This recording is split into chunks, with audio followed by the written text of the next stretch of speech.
জরুরি কয়েকটি কথা। তার প্রথম কথা হচ্ছে এই যে আপনার ওই গেটের মুখে অনেক সবাই চা পান করছেন দাঁড়িয়ে দাঁড়িয়ে দাঁড়িয়ে দাঁড়িয়ে চা পান করছেন, অথচ গেটের মুখে। আপনার তো এটা শোভা পায় না। ওখানে আপনি দাঁড়িয়ে এইভাবে গেটের মুখে চা পান করবেন, এটা ইসলাম মেনে নেয় না। কারণ এখানে আল্লাহ এবং তার রাসূলের আলোচনা হচ্ছে। আপনাদের আলোচক সাহেব কতক্ষণ ধরে আলোচনা করলেন, সেই কথাবার্তাকে শ্রবণ করা ছিল আপনার কাজ। সেই কথাকে নদীতে ছুঁড়ে ফেলে দিয়ে এখন পর্যন্ত দাঁড়িয়ে চা পান করছেন, একটু লজ্জা থাকা উচিত। আপনাকে আমি অনুরোধ করে বলছি, আপনার জন্যই আমার আশা, আপনি এই স্টেজের সামনে আসার চেষ্টা করুন। 1 2 আমি আপনাদেরকে প্রায় দিন বলে থাকি যে আমার জানা মতে সতী থানার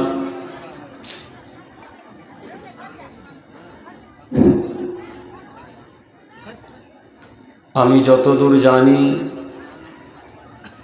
আমার গবেষণা বলে যে সতী থানার মানুষ প্রায় শিক্ষিত, এটা আমার বিশ্বাস।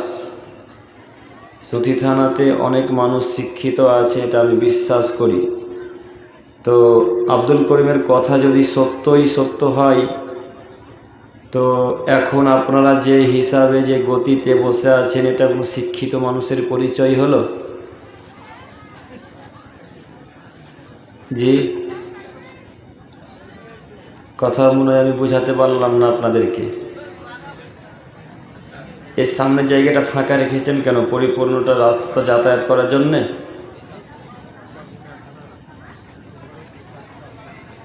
এই যে ভাইরা, আপনাদেরকেই বলছি, মাইকটা ঠিক করুন, ঠিক হচ্ছে না। সামনের দিকে এগিয়ে আসুন। আপনারা পিছনে কেন? এতক্ষণ তো মেলাতে ঘুরছিলেন, এখনো পিছনে এসে বসতে হবে? মেলাতে ঘুরে ঘুরে অন্তরকে শান্তি করে তারপরে স্টেজে আসলেন, তো স্টেজে এসে পিছনে বসা লাগবে, তাই না? একটু লজ্জা, বিদ্যা, বুদ্ধি একটু সবই বিক্রি করে খেয়েছেন। হায়াবোধ কিছুই কাজ করে না, লজ্জা হায়া কিছুই নেই। জালসাতে নাকি পুতুল বিক্রয় হয়, এটা নাকি ইসলামিক সভা?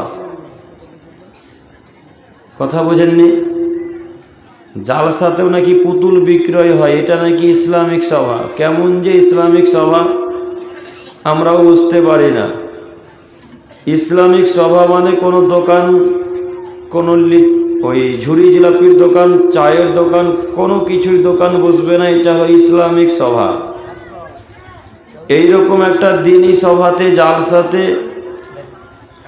আপনাদেরই এলাকাতে মানুষ পুতুল বিক্রয় করছে। পুতুল দেখেননি আপনারা? মনে হয় দেখেছেন। পুতুল বিক্রয় হচ্ছে। ওই পুতুল আপনার মেয়ে কিনে নিয়ে যাচ্ছে, আপনার ছেলে কিনে নিয়ে যাচ্ছে। আপনাদের কারো খারাপ লাগে না? একবার বাধা দেওয়ার চেষ্টাও করলেন না যে পুতুল কি আসলে কেনা বেচা যায়, হালাল না হারাম? পুতুল বাড়িতে রাখলে কিসের মতো পাপ হবে, এটা একবারও জানার চেষ্টা করলেন না। সেদিকে বাদ দিয়ে আমি আপনাদেরকে বলতে চাইছি, যারা আপনারা দায়িত্বশীল মানুষ, মানুষের উপকারের জন্য এই জালসার আয়োজন করেছেন, তো এই আয়োজন করার পর যারা দোকান বসিয়েছে বা যারা দোকানকে বসতে আদেশ করেছে, অনুমতি দিয়েছে, আজকে এই মেলাতে যদি 10,000 মানুষ ছেলে মেয়ে ঘোরাঘুরি করে, আর এই 10,000 ছেলে মেয়ে যত পাপ করবে, এই জালসা কমিটির যে লোকটা আদেশ করেছে দোকান বসো, সে লোকটা একাই তত পাপ করবে। কথা বোঝাতে পারলাম না? ওই পুতুলের দোকানে, ওই ঝুড়ি জিলাপি দোকানে যদি এখন 1000 মানুষ পাপ করে, তো 1000 মানুষ যত পাপ করলো, যে লোকটা বসতে অনুমতি দিয়েছে দোকানকে, সে লোকটা একাই তত পাপ করলো। তাতে সে লোকটা জালসা কমিটির লোক হোক আর বাইরের সাধারণ লোক হোক। তবে আমি যতদূর জানি জালসা কমিটির লোক অনুমতি দেয়নি। যারা অনুমতি দিয়েছে তারা তাদের জায়গাতে বসার অনুমতি দিয়েছে, ওটা গায়ের ক্ষমতা দেখিয়েছে যে আমাদের জায়গাতে বসবে। জালসা কমিটির লোক কেন নিষেধ করবে? বেটা মরে দেখো ফেরানোর মতো কেমন তোমার বাটাম পিটা করে ফেরেশতাতে। তুমি বোঝোনি যে ক্ষমতা কাকে বলে, কবর কি জিনিস তুমি বোঝোনি। তুমি মনে করেছো আমার জায়গাতে দোকান বসবে, আমার জায়গায় পুতুল বিক্রি হবে, তো কমিটির লোক বাধা দেবে কেন? এটাই তো প্রশ্ন, তাই না?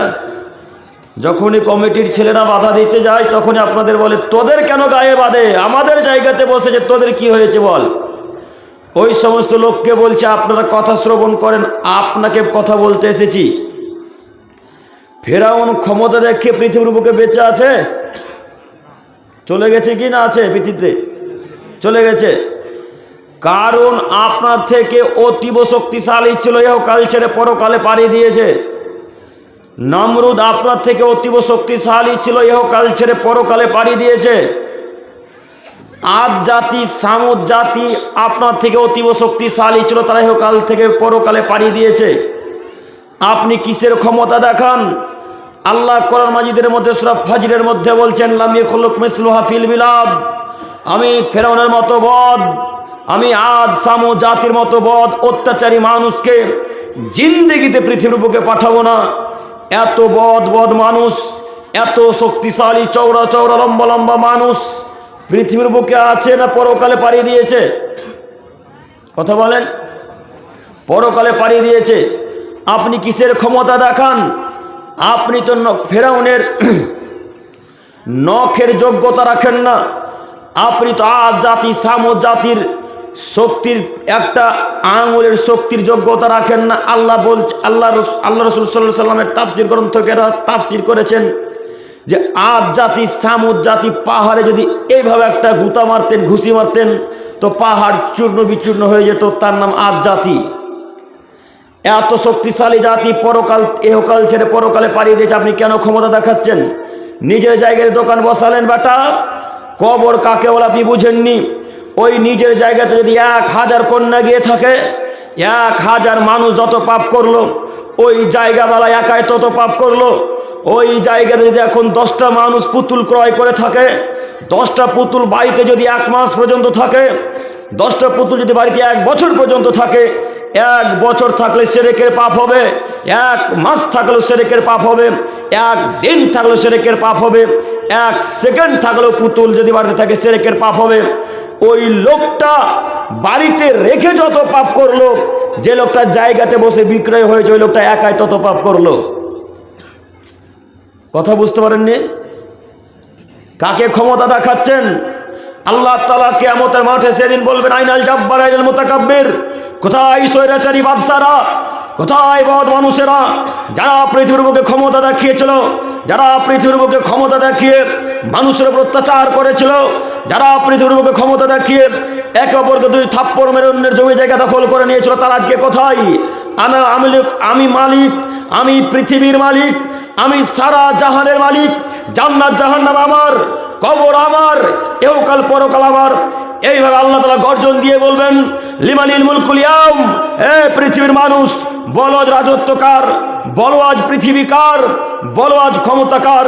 যত বড় বড় বদ বাদশা, যত বড় বড় প্রধানমন্ত্রী, যত বড় মুখ্যমন্ত্রী হোক না কেন, সবাই সেদিন এক বাক্যে আল্লাহকে বলেন আল্লাহ এই রাজত্ব আপনার, ক্ষমতা আপনার, আপনারই বাদশাহী, আপনারই মুলক, আপনি যা খুশি করতে পারেন, আপনি রাজা ধীরাজ, আপনি একচ্ছত্র মালিকানার অধিকারী, আপনি আল্লাহ সুবহানাহু ওয়া তাআলা। এই আল্লাহ তাআলা সেদিন এই অত্যাচারী মানুষকে ডেকে বলবেন ও আব্দুর রহমান, তোমার বাড়ির সামনে পুতুল বিক্রয় হয়েছিল, তুমি একবার ঠেকাওনি কেন? সেদিন কি উত্তর দিবেন? সেদিন আপনি বলবেন আল্লাহকে যে আল্লাহ পুতুল বিক্রয় করতে হয় না এটা আমি জানতাম না, পুতুল বিক্রয় করতে হয় না এটা আমি জানতাম না। তখন আল্লাহ তাআলা আপনাকে এক পর্যায়ে বলবেন কাযাবতা, তুমি মিথ্যা কথা বলছো। জানতে না মানে তোমাদের ইমাম সাহেব প্রায় দিন বলেছে পুতুল রাখা শিরক, পুতুলকে সম্মান করা শিরক, পুতুলকে সম্মান করা শিরক, বাড়িতে রাখাও শিরক। আব্দুল করিম রাহুল ইসলাম সেই দিন জালসাতে এসে বলেছিল, যারা পুতুল ক্রয় বিক্রয় করে, যারা পুতুল রাখে বাড়িতে, তারাও সমান পাপী। যার জায়গাতে বিক্রি হলো সেও সমান পাপী, যে লোকটা বিক্রয় করলো সেও সমান পাপী। এই বক্তব্য আব্দুল করিম রাখেনি। তখন আপনারা সবাই বলবেন, জি জি জি হ্যাঁ, আল্লাহ আব্দুল করিম ভাই রেখেছিল। মাননি কেন? আল্লাহ আমরা তার কথাকে মিথ্যা মনে করেছিলাম, এই জন্যে তার কথাকে আমরা ছুঁড়ে ফেলে দিয়েছিলাম। তখন আল্লাহ তাআলা সকলকে একত্রিত করে জাহান্নামে নিক্ষেপ করবে। আপনি কত দূরে কি বুঝেছেন? কোন নেতার আদেশে আপনি এত বড় খারাপ কাজ করেছেন? আপনি কিসের জন্য ওই দোকান বসতে দিলেন? আপনি একবার চিন্তা ভাবনা করলেন না? দোকান বসতে দেওয়া হারাম, দোকান বসাই হারাম। ঝুড়ির জিলাপির দোকান হোক, আর ডিমের দোকান হোক, আর গুটকার দোকান হোক, আর গাঁজার দোকান হোক, আর ফুচকার দোকান হোক। আশ্চর্যের ব্যাপার, ইসলামিক সভাতে ঝুড়িও বিক্রয় হয়, আর জিলাপিও বিক্রয় হয়, বাদামও বিক্রয় হয়। আরে বাদাম তো বিক্রয় হয়, গুটকাও বিক্রয় হয়, গুটকাও বিক্রয় হয়, জর্দা পানও বিক্রয় হয়। এরা কি মানুষ না আসলে পশু প্রাণী? ইসলামিক সভাতে গুটকা বিক্রয় হবে মানে, ইসলামিক সভাতে জর্দা পান বিক্রয় হবে মানে, ইসলামিক সভাতে পান জর্দা বিক্রয় হবে মানে, কি দেখাতে চাচ্ছেন নিজেকে? ক্ষমতা কিসের আপনার? আপনি তো 5 পয়সার অধিকারী। কাকে ক্ষমতা দেখাচ্ছেন আপনি? কাকে ক্ষমতা দেখাচ্ছেন? আজ বললে কালকে 2 দিন পরের দিন কেউ আপনার খোঁজ রাখবে না। কাকে ক্ষমতা দেখাচ্ছেন? এরকম দিনই সভাতে আপনি যার সাথে ওই গুটকা বিক্রয় করছেন কেন? নিজের জায়গায় জন্য আপনি পাপের কাজ করবেন? অসম্ভব হতে পারে না। এরকম দিনই সভাতে যার সাথে গুটকা বিক্রয় হয়, হাজার মানুষ গুটকা খায়, হাজার মানুষ তাকে সমর্থন করে। যত মানুষ তাকে সমর্থন করবে এরা সবাই সমান পাপী। দেখি কে কথাকে উল্টে ধরতে পারে। আপনাকে আমি চ্যালেঞ্জ করে গেলাম। আর আপনারাও কত বড় বেহায়া, আপনারা একবার নিষেধ করলেন না কেন যে দিনই সভাতে এরকম গাঁজার দোকান, গুটকার দোকান বিক্রয়, গুটকার দোকান চলবে কেন? একবার কেউ বাধা দিয়েছেন? একবার বাধা দেননি। বাধা দেবেন কি করে? আপনারা তো নিজে গিয়ে কিনে খাচ্ছেন, তাই না? নিজে গিয়ে তো কিনে খাচ্ছেন, তো কীভাবে বাধা দেবেন? এখন পকেট চেক করলে একটা করে গুটকা আর বিড়ি তো পাওয়া যাবেই, পাওয়া যাবে না? না, এখনো পাওয়া যাবে। তাহলে কে কাকে বাধা দিবে? পকেটে যদি গুটকা থাকে আর বিড়ি থাকে, যেমনই বাধা দিতে যাবে তখন দোকানওয়ালা, বেটা তোর পকেটে তো বিড়ি আছে, কাকে বাধা দিতে এসেছিস? বলবে না? তো কে কাকে বাধা দিবে তাহলে? এখন সবাই সমান, এইভাবে চলছে পৃথিবী। আপনাকে আমি অনুরোধ করে বলছি, যদি বাধাও না দিতে পারেন, সেখানে থুতু ফেলে পাল্টা বাড়ি চলে আসেন, বাঁচার পথ আছে ইনশাল্লাহ। দোকানের সামনে এইভাবে থুতু ফেলে বাড়ি চলে আসেন, বাঁচার পথ আছে। তবুও তাকে সমর্থন করবেন না। সমর্থন করলেই পাপ হবে, সমর্থন করলেই পাপ হবে, সমর্থন করাই পাপ। আপনাকে আমি অনুরোধ করছি, বাধা দিতে না পারলে সেখান থেকে পাল্টা ফেরত চলে আসেন, তাকে ঘৃণা করেন অন্তর থেকে। সম্মানিত দিনী ভাই, এই দোকান বসা একেবারে নিষেধ, যাবে না। যে বাক্য বলতে গিয়ে এত দূর এগিয়ে এলাম, সেটা হচ্ছে পুতুল। আপনার বাড়িতে এখন পর্যন্ত যে পুতুলটা আছে, সে পুতুল রাখাই শিরক। যতদিন বাড়িতে থাকবে ততদিন পর্যন্ত শিরকের পাপ হবে। সম্মানিত মুরব্বী সাহেব, আপনাকে বলি, আমাদের নবী ইব্রাহিম আলাইহিস সালাম মূর্তি ভেঙেছিলেন কি ভাঙেননি? কথা বলেন। ভেঙে চুরমার করে দিলেন। ইব্রাহিম আলাইহিস সালাম সব মূর্তিকে ভেঙে দিলেন, বড় মূর্তিটাকে রেখে দিলেন। বড় মূর্তিটাকে রেখে দিলেন এই জন্যে যে তাকে সে যেন জিজ্ঞাসা করতে পারে। তারা সবাই মেলা দেখে মূর্তির আস্তানাওয়ালা এলো, এসে দেখছে সব মূর্তিকে ভেঙে চুরমার করে দিয়েছে, চৌচির করে দিয়েছে। ইব্রাহিমকে জিজ্ঞাসা করছে, ইব্রাহিম এই কাজ কে করেছে? এই মূর্তিগুলোকে ভেঙে চূর্ণ বিচূর্ণ কে করে দিয়েছে? তখন ইব্রাহিম আলাইহিস সালাম বলছেন, আশ্চর্য, বলেন কি? ওই যে বড় মূর্তিটা আছে তাকে জিজ্ঞাসা করেন না, কে ভেঙে তাকে জিজ্ঞাসা করেন। তখন ইব্রাহিমের বাপ আজর এবং বড় বড় তারা যারা গ্রামের মানুষ ছিল, তারা বলছেন, ইব্রাহিম বলো কি? মূর্তি কি কথা বলতে পারে? মূর্তি কি কথা বলতে পারে? মূর্তি কেন কথা বলবে? মূর্তি যদি কথা না বলতে পারে তাহলে তার পূজা করছেন কেন? যান আপনারা তাকে জিজ্ঞাসা করুন। ইব্রাহিম আলাইহিস সালাম মূর্তি ভেঙে দিলেন। আপনি কি কাপুরুষ বাড়িতে মূর্তি রাখছেন? আপনি কি কাপুরুষ ওই পায়খানা বাথরুমে ওই ডলফিনের মাছ রাখছেন? ডলফিন মাছের ওই কি বলে ওগুলোকে দেওয়ালে লাগায়, টালি টাইলস না টালি, টালি ডলফিন মাছ নাই লাগা, কি দেখাতে চাচ্ছেন নিজেকে?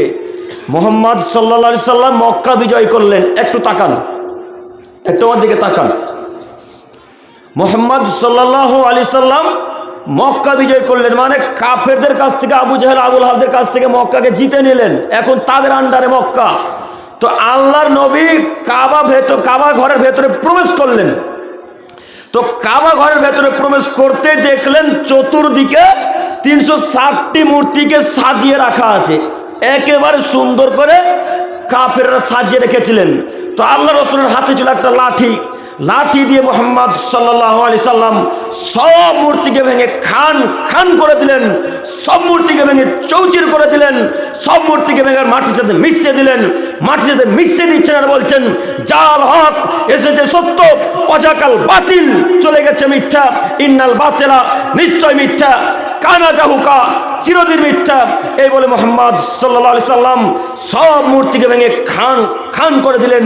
মূর্তি ভাঙার পর আলীকে ডেকে বলছেন, আলী লা তাদু তিমসান ইল্লা তামাসতাহু ওয়ালা কাবরান মুসরিবান ইল্লা সাওয়াইতাহু। আলী তুমি ছাড়বে না কোনো উঁচু কবর, আরবের বুকে যত উঁচু কবর আছে সব উঁচু কবরকে ভেঙে চৌচির করে দাও, মাটির সাথে মিশিয়ে দাও। যত মূর্তি আছে সব মূর্তিকে ভেঙে মাটির সাথে মিশিয়ে দাও। আলী রাদিয়াল্লাহু তাআলা আনহু মুহাম্মদ সাল্লাল্লাহু আলাইহি সাল্লামের কথা শুনে যত ছবি মূর্তি ছিল, যত উঁচু উঁচু কবর ছিল, সব উঁচু কবরকে মাটির সাথে মিশিয়ে দিলেন। আমাদের নবী মূর্তি ভাঙতে পারেন, আলী রাদিয়াল্লাহু তাআলা আনহু মূর্তি ভাঙতে পারেন, ইব্রাহিম আলাইহিস সালাম মূর্তি ভাঙতে পারেন। আপনি কা পুরুষ বাড়িতে মূর্তিকে সম্মান করেন? আপনি কা পুরুষের বাচ্চা কা পুরুষ মূর্তিকে সম্মান করেন? আপনি কা পুরুষের বাচ্চা কা পুরুষ মূর্তিকে সম্মান করে? দেখি কোন মায়ের বাড়ির লোকে ক্ষমতা যে বলতে পারে বাড়িতে পুতুল রাখা জায়েজ? দেখি কোন মায়ের বাড়ির লোকে ক্ষমতা যে বলতে পারে বাড়িতে পুতুল রাখা জায়েজ? অসম্ভব হতে পারে না। বাড়িতে পুতুল রাখা হারাম, বাড়িতে পুতুল রাখা হারাম, বাড়িতে পুতুল রাখা হারাম, পুতুল রাখা হারাম, পুতুলের ব্যবসা করা হারাম, পুতুল ক্রয় বিক্রয় করা হারাম। এমন কোন মায়ের বাড়ি যদি প্রমাণ করতে পারে পুতুলের কেনা বেচা যায়, তাহলে সেদিন থেকে জাতির সামনের বক্তব্য দেবেন ইনশাল্লাহ।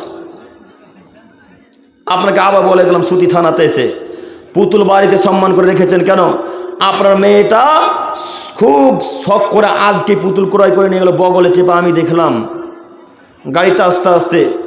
ওটা এই সুতি থানার এই কি গ্রাম এটা গো, ইসলামপুর কোনো এক পরিবারের মেয়ে।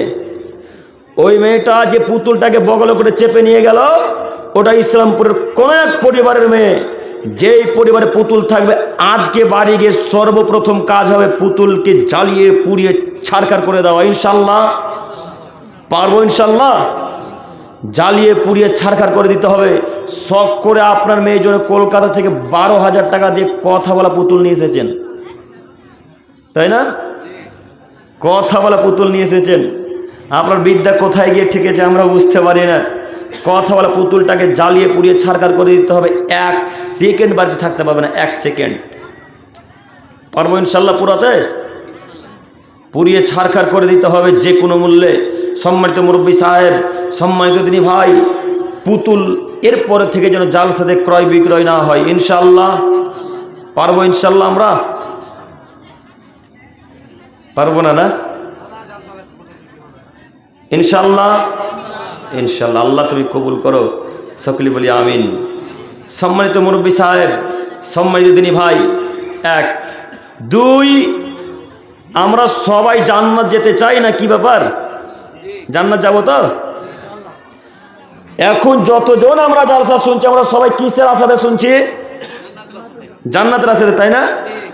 জান্নাত যাব বলে এত শীতে এইভাবে খোলামেলা জায়গায় বসে আছি, তাই তো? এবার আপনাকে বলছি, যদি জান্নাত পেতে চান তাহলে পকেটে যে বিড়ি আর গুটকা আছে গুটকাকে ছিঁড়ে ফেলে দিতে হবে। পারবো ইনশাল্লাহ? যদি জান্নাত যেতে চান তাহলে পকেটে যত গুল আর গুটকা বিড়ি সিগারেট আছে সবকে জ্বালিয়ে পুড়িয়ে ছারখার করে দিতে হবে, তাহলে জান্নাত হবে ইনশাল্লাহ। আব্দুল করিম ভাই, প্রমাণ আছে যে এগুলো খেলে জান্নাত হবে না? জি প্রমাণ আছে বলে এত কঠোর কঠিন ভাবে বলা, বুঝেননি? দেখেন প্রমাণ পেশ করছি। আব্দুল্লাহ বিন উমর রাদিয়াল্লাহু তাআলা আনহু বলেন, রাসূলুল্লাহ সাল্লাল্লাহু আলাইহি সাল্লাম বলেছেন, লা ইয়াদখুলুল জান্নাতা মুদমিনু খামর, যারা নেশাদার দ্রব্য খায় পান করে তারা জান্নাতে যাবে না। যারা নেশাদার দ্রব্য খায় পান করে তারা জান্নাতে যাবে না। তো আপনি কি এখন মনে করেছেন শুধু মদ আর গাঁজা আর হিরোইনটাই নেশা? জি, আপনারা কি মনে করেন শুধু মদ গাঁজা হিরোইনটাই নেশা?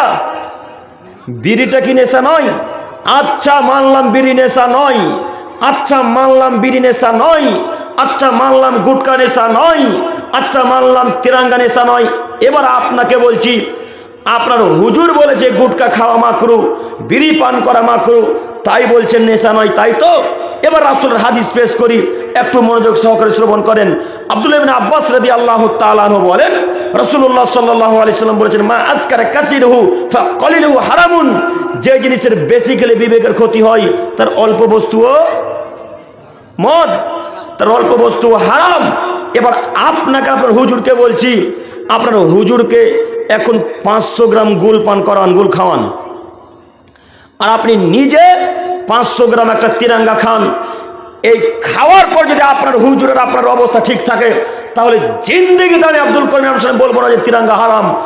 আজকে জাতির সামনে তওবা করে ফেরত নিব কথাকে, বলে দেবো সেদিন সুতি থানাতে ইসলামপুরে কথা ভুল বলেছিলাম, তিরঙ্গা খাওয়া হারাম বলেছিলাম, আজকে হালাল বলে গেলাম, গোল খাওয়া হারাম বলেছিলাম, আজকে হারাম বলে গেলাম।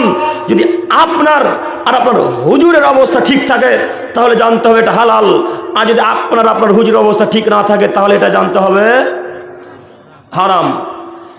এখন বিবেচনা আপনার কাছে, আপনাকে আমি অনুরোধ করে বলছি, মদের এক কণা যতটুকু হারাম, এক বোতলও ততটুকুই হারাম। বিড়ি একটা পরিপূর্ণ পান করা যেমন হারাম, বিড়িতে এক টান মারাও ঠিক ততটাই হারাম। তো এখন আমি এদেরকে কি দিয়ে বুঝাবো? হুজুর যে মাথাকে পচিয়ে দিয়েছে, এখন আমি কি দিয়ে বুঝাবো এদেরকে? হুজুর যে মাথাকে পচিয়ে দিয়েছে, হুজুর বলছে মাকরু, মাকরু বলে হুজুর চালিয়ে দিচ্ছে। তো যুবক, তুমি জানো না হুজুর কেন মাকরু বলেছে? হ্যাঁ, দেখছো তো, ওরাই উত্তর দিচ্ছে। ওরা নিজে খায় সেই জন্য মাকরু বলেছে। দেখো তোমার হুজুরের পকেট চেক করো, মুখ এই ঠোঁট তো এমন লাল হয়ে আছে, মনে হচ্ছে লিপস্টিক দিয়ে এসেছে। হ্যাঁ, জর্দা পানে মুখকে লাল করে দিয়েছে ঠোঁটকে, আর হুজুরের এই বুক পকেটে একটা জর্দা পান ভরাই আছে। আল্লাহি, আল্লাহর কসম, আপনার তো আহলে হাদিস এলাকা নাকি? আহলে হাদিস এলাকা, ওই উত্তর 24 পরগনা, দক্ষিণ 24 পরগনার দিকে যখন চলে যাবেন, এরা প্রায় হানাফি মানুষ। তো অনেক হানাফি ভাইরা দাওয়াত দেয়, তো তার মধ্যে বেদাতি বক্তারাও থাকে। তো ওদেরকে যখন দেখা যায় তখন মুখে একটা পান কথা বলে শুধু জর্দার গন্ধ বেরোয়। তো এই হুজুরকে এখন আপনি এই হুজুর তো আপনার মগজকে ধোলাই করেছে, এখন আমি আপনাকে কিভাবে পরিষ্কার করতে পারবো আপনার মগজ? আর ছেলেগুলোও বলছে হুজুর বলেছে মাকরু মানে তো খাওয়া যাবে। যুবক, তুমি শোনো, হুজুরের কথা তুমি মেনো না। দেখো, তোমাকে দেখাচ্ছি একটা হাদিস, লম্বা হাদিসের একটা বাক্য শুধু তোমাকে দেখাই। আল্লাহ নবী বলছেন কিয়ামতের পূর্বে এমন কিছু হুজুর বের হবে, একটু আমার দিকে তাকান। আপনারা আমার কথা বুঝতে পারছেন? ও মুরব্বী সাহেবেরা, আপনাদেরকে বলছি, বুঝতে পারছেন? আমার দিকে তাকান। আল্লাহ নবী সাল্লাল্লাহু আলাইহি সাল্লাম বলছেন কিয়ামতের পূর্বে এমন কিছু হুজুর বের হবে, কিয়ামতের পূর্বে এমন কিছু আলেম বের হবে যারা জাহান্নামের গেটে দাঁড়িয়ে থাকবে। জাহান্নামের গেটে দাঁড়িয়ে থাকবে। জাহান্নামের গেটে দাঁড়িয়ে থেকে আলেম মানুষ সমস্ত শ্রোতাদেরকে ডাকবে, সমস্ত মানুষকে ডাকবে, আর সব মানুষ ওই আলেমের ডাকে সাড়া দিবে। যত মানুষ ওই আলেমের ডাকে সাড়া দিবে, এরা সবাই যাবে জাহান্নামে, এরা সবাই যাবে জাহান্নামে। এ কথা আল্লাহ নবী সাল্লাল্লাহু আলাইহি সাল্লাম বলেন।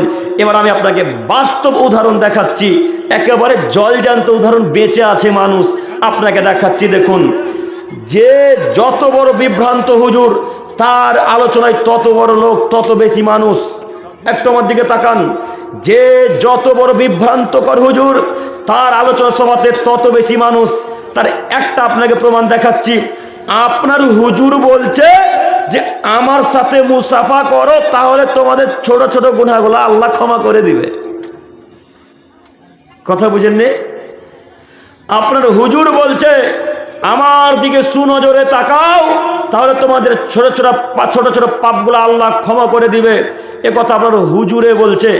আচ্ছা, আপনার হুজুরকে বলেন তো, একটা নুসখা প্রমাণ করতে বলেন, একটা রেওয়ায়ত প্রমাণ করতে বলেন, একটা হাদিসের বাক্য প্রমাণ করতে বলেন, পরিপূর্ণ বাক্য নয়। আচ্ছা, একটা জয়ীফ হাদিস প্রমাণ করতে বলেন যে আল্লাহর নবী কোনোদিন বলেছেন সাহাবা একরামদেরকে, হে সাহাবা একরামগণ, আমার মুখের দিকে তাকালে তোমাদের পাপ ঝরে যাবে, আমার মুখের দিকে তাকালে তোমাদের পাপ ঝরে যাবে, আমার সাথে মুসাফা করলে তোমাদের ছোট ছোট পাপগুলো, আমার সাথে সাক্ষাৎ করলে তোমাদের ছোট ছোট পাপগুলো পরিষ্কার হয়ে যাবে।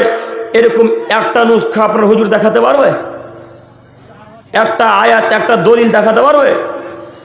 আপনার হুজুর কি তাহলে রাসূল সাল্লাল্লাহু আলাইহি সাল্লামের চাইতেও বড়? নাউজুবিল্লাহি মিন জালিক। আপনার হুজুর কি মুহাম্মদ সাল্লাল্লাহু আলাইহি সাল্লামের চাইতেও বড় মানুষ? তাহলে মুহাম্মদ সাল্লাল্লাহু আলাইহি সাল্লামের দিকে তাকালে যদি গুনাহ না ঝরে, আপনার হুজুরের দিকে সুনজরে তাকালে কিভাবে গুনাহ ঝরতে পারে? সম্মানিত মুরব্বী সাহেব, এইরকম আলেমের কথা আল্লাহ তাআলা বলছেন, আল্লাহ নবী বলছেন কিয়ামতের পূর্বে এক শ্রেণীর আলেম বের হবে, যারা জাহান্নামের গেটে দাঁড়িয়ে থাকবে, জাহান্নামের গেটে দাঁড়িয়ে সমস্ত মানুষকে ডাকবে, আর সব মানুষ ওই লোকটা ডাকে সাড়া দেবে। তার জলজান্ত প্রমাণ আপনাদের বড় পীর।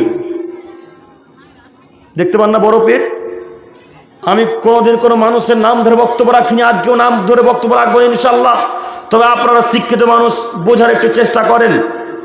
দেখেন, আপনার হুজুর শুধু এক ডাক দিচ্ছে, এই জনগণ, আমাদের এই মিছিলে যাওয়া লাগবে।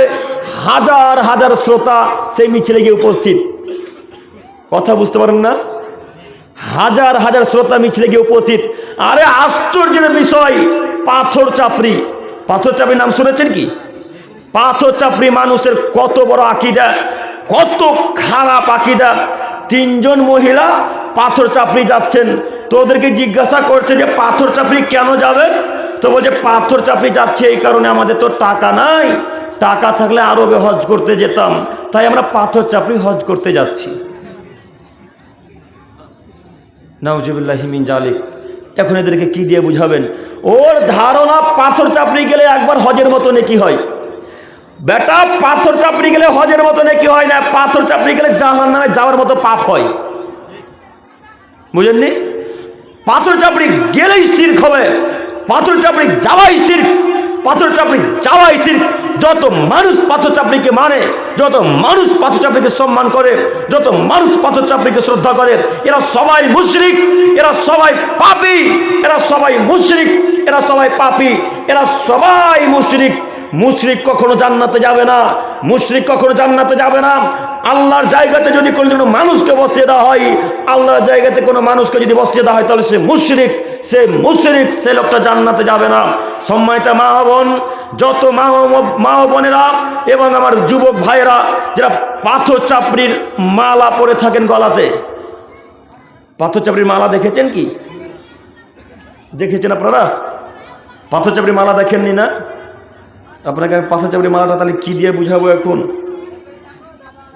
কেউ দেখেনি পাথর চাপড়ির মালা? দেখেছেন? এই ভাইটা দেখেছে। একটা হলুদ বা লাল টাইপের মালা, তাই না? এইভাবে ঝুলিয়ে রাখবে এই পর্যন্ত। ওকে জিজ্ঞাসা করেন কেন মালাটা বেঁধেছ, ও বলবে আমার অসুখ এখান থেকে মুক্তি হবে। নাউজুবিল্লাহি মিন জালিক। অসুখ মুক্তি করার মালিক কে? আল্লাহ। তাহলে আপনার হুজুরার ওই ছেলেটা যে গলায় মালা বেঁধেছে, তাহলে এখন আল্লাহর জায়গাতে মালাকে বসিয়ে দেওয়া হলো না? বলেন আপনার ছেলের এখন কি হবে? বলেন আপনার ছেলের এখন কি হবে? আপনার ছেলেকে আমি বলতে চাইছি, এই পাথর চাপড়ির মালা এখানে রাখার যোগ্য না, ও পায়খানাতে রাখার যোগ্য। ওকে পায়খানাতে রেখে দিতে হবে। পাথর চাপড়ির মালা গলাতে থাকবে কেন? পাথর চাপড়ির মালা হাতে থাকবে কেন, গলাতে থাকবে কেন? লোকমান হাকিমের নাম শুনেছেন কি? লোকমান হাকিমের নাম শুনেছেন? লোকমান হাকিম একজন বিখ্যাত মানুষ, কোনো নবী নয়। এই যে কোরআন মাজিদের মধ্যে তার সূরা, তার নামে একটা সূরা আল্লাহ তাআলা অবতীর্ণ করে দিয়েছেন কোরআন মাজিদে। লোকমান বলে একটা সূরা নেই কোরআনে? আল্লাহ লোকমানের কথাকে এত পছন্দ করলেন, লোকমান হাকিমের কথাকে এত পছন্দ করেছেন আল্লাহ সুবহানাহু ওয়া তাআলা, তার কথাকে পছন্দ করে কোরআন মাজিদের মধ্যে তুলে দিয়ে সারা পৃথিবীর মানুষকে বলছেন, এই পৃথিবীর মানুষেরা, লোকমান হাকিম তার ছেলেকে যে উপদেশ দিয়েছিল তোমরাও দাও। লোকমান হাকিম তার ছেলেদেরকে যে উপদেশ দিয়েছিল তোমরাও দাও। আব্দুল করিম ভাই, লোকমান হাকিম কি উপদেশ দিয়েছিল তার ছেলেকে একটু বুঝিয়ে বলেন। লোকমান হাকিম তার ছেলেকে বলছেন, ইয়া বুনাইয়া, হে আমার আদরের ছেলে, লা তুশরিক বিল্লাহ, তুমি আল্লাহর সাথে কাউকে শরীক করো না। ইন্না শিরকা লাযুলমুন আযীম, নিশ্চয়ই অবশ্যই অবশ্যই শিরক পৃথিবীর সবথেকে বড় পাপ। এই কথা লোকমান হাকিম তার ছেলেকে বলছেন। এত পছন্দ করলেন আল্লাহ তাআলা, তার কথাটাকে পছন্দ করে দিয়ে কোরআন মাজিদের মধ্যে তুলে দিয়ে সারা পৃথিবীর মানুষকে, সারা পৃথিবীর পিতাদেরকে বললেন, পৃথিবীর পিতাগণ, তোমরা ছেলে মেয়েদেরকে আদেশ করো শিরক থেকে যেন বিরত থাকে। লোকমান হাকিম বলতে পারে, আব্বু হাতে কালো ধাগা বেঁধো না। লোকমান হাকিম বলতে পারে, আব্বু গলাতে লাল ধাগা, কালো ধাগা, সাদা ধাগা ঝুলাইও না। লোকমান হাকিম বলতে পারে, আব্বু এই বাহুতে তাবিজ বেঁধো না। লোকমান হাকিম বলতে পারে, আব্বু মাদের সিজদা করতে যেও না। লোকমান হাকিম বলতে পারে, আব্বু পায়ে কালো ধাগা বেঁধো না। আশ্চর্যের ব্যাপার, কালো ধাগা তো পুরুষরা বাঁধছিল, মহিলারাও বাঁধে। জি, মহিলারা বাঁধে না? ফ্যাশন, এটা নাকি একটা ফ্যাশন। লোকমান হাকিম বলছে, আব্বু তুমি হাতে কালো ধাগা বেঁধো না। আপনি কেন বলতে পারলেন না? লোকমান হাকিম একজন মানুষ, আপনি একজন সাধারণ মানুষ। লোকমান হাকিম একজন মানুষ, আপনি একজন সাধারণ মানুষ। লোকমান হাকিমের মতো কথা বলতে হবে। বেটা হাতে কালো ধাগা আছে, দাঁত ভেঙে দেবো একেবারে। খোল কালো ধাগা, আগে খোল, তারপরে কোনো কথা। হাতে তাবিজ আছে বেটা, তাবিজকে ছিঁড়ে ফেলে দাও, তারপরে কোনো কথা। কই বলতে পারলেন না? আমাদের পরিবারে কালো ধাগা তাবিজ একদিন থাকা তো বহুদূরের কথা, 1 সেকেন্ড থাকতে পারে না। আপনাদের পরিবারে বছর বছর থেকে যায়, কেউ বাধা দিতে পারে না। এরাই নাকি আহলে হাদিস, এরাই নাকি আহলে হাদিস, এরাই পরিচয় দেয় আমরা আহলে হাদিস। বুক ফুলিয়ে বলে আমরা আহলে হাদিস। আহলে হাদিস পরিচয় দেয় আর হাতে আর কোমরে কালো ধাগা বাঁধাই আছে। কিসের আহলে হাদিস? কিসের সলফে সালেহিনদের আকীদা? কিসের সাহাবায়ে কেরামদের আকীদা? এটা সাহাবায়ে কেরামদের আকীদা নয়, এটা সলফে সালেহিনদের আকীদা নয়, এটা আহলে হাদিসের আকীদা নয়। আহলে হাদিসের আকীদা হলো তাবিজকে পায়ের তলে রেখে ডুডিয়ে থেকে নোংরা করে মাটিতে ফেলে দেওয়া। ওই আহলে হাদিসের বাচ্চা গলাতে তাবিজ কিভাবে ঝুলাতে পারে? সম্মানিত মুরব্বী সাহেব, আপনাকে আমি বলতে চাইছি, জিন্দেগিতে কখনো তাবিজকে সম্মান করবেন না, তাবিজকে হাতে বাঁধবেন না, তাবিজকে গলাতে ঝোলাবেন না। হবে ইনশাল্লাহ? ইনশাল্লাহ। হাজারো আহলে হাদিস পরিবারে তাবিজ এখন পর্যন্ত আছে, হাজারো আহলে হাদিস পরিবারে। কথা ভুল হচ্ছে কি? এখনো আছে, এখনো। আর আরো একটা কথা, যখন এলো তখন বলে যাই, ওই যে আপনার মেয়েটা, আপনার একটা বাচ্চা মেয়ে হয়েছে আমাদের জঙ্গিপুর হসপিটালে। তো জঙ্গিপুর হসপিটালে হওয়ার সাথে সাথে তার হাতে কালো ধাগার তাবিজ ঝুলিয়ে দিতে হবে? হ্যাঁ, এখন তাকে জিনে ধরে নিল। হতে যতক্ষণ দেরি, হাতে কালো ধাগা বাঁধতে দেরি নয়। আর এত বড় করে টিকলি তো আছেই কপালে। টিকলি দেয়? টিকলি দেওয়া সুন্নাত না? সুন্নাত নাই? সুন্নাত তো। টিকলি দেওয়া হিন্দুদের নীতি। কাদের নীতি? হিন্দুদের নীতি। আপনার স্ত্রীর আকীদা কত খারাপ জানেন? আপনার স্ত্রী বলছে এত বড় টিকলি দিলে ডাইনিতে খেতে পারবে না, বলে না মনে হয়। অথচ আল্লাহ রসুল বিদ্যা শিক্ষা দিচ্ছেন যে তোমার ছেলে মেয়েকে যখন বাইরে ঘুরতে নিয়ে যাবে তখন বলো আউযু বিকালিমাতিল্লাহি তাম্মাতি মিন কুল্লি শাইতানিন হাম্মাতিন মিন কুল্লি আইনিন লাম্মা, এই বলে ফুঁক দাও।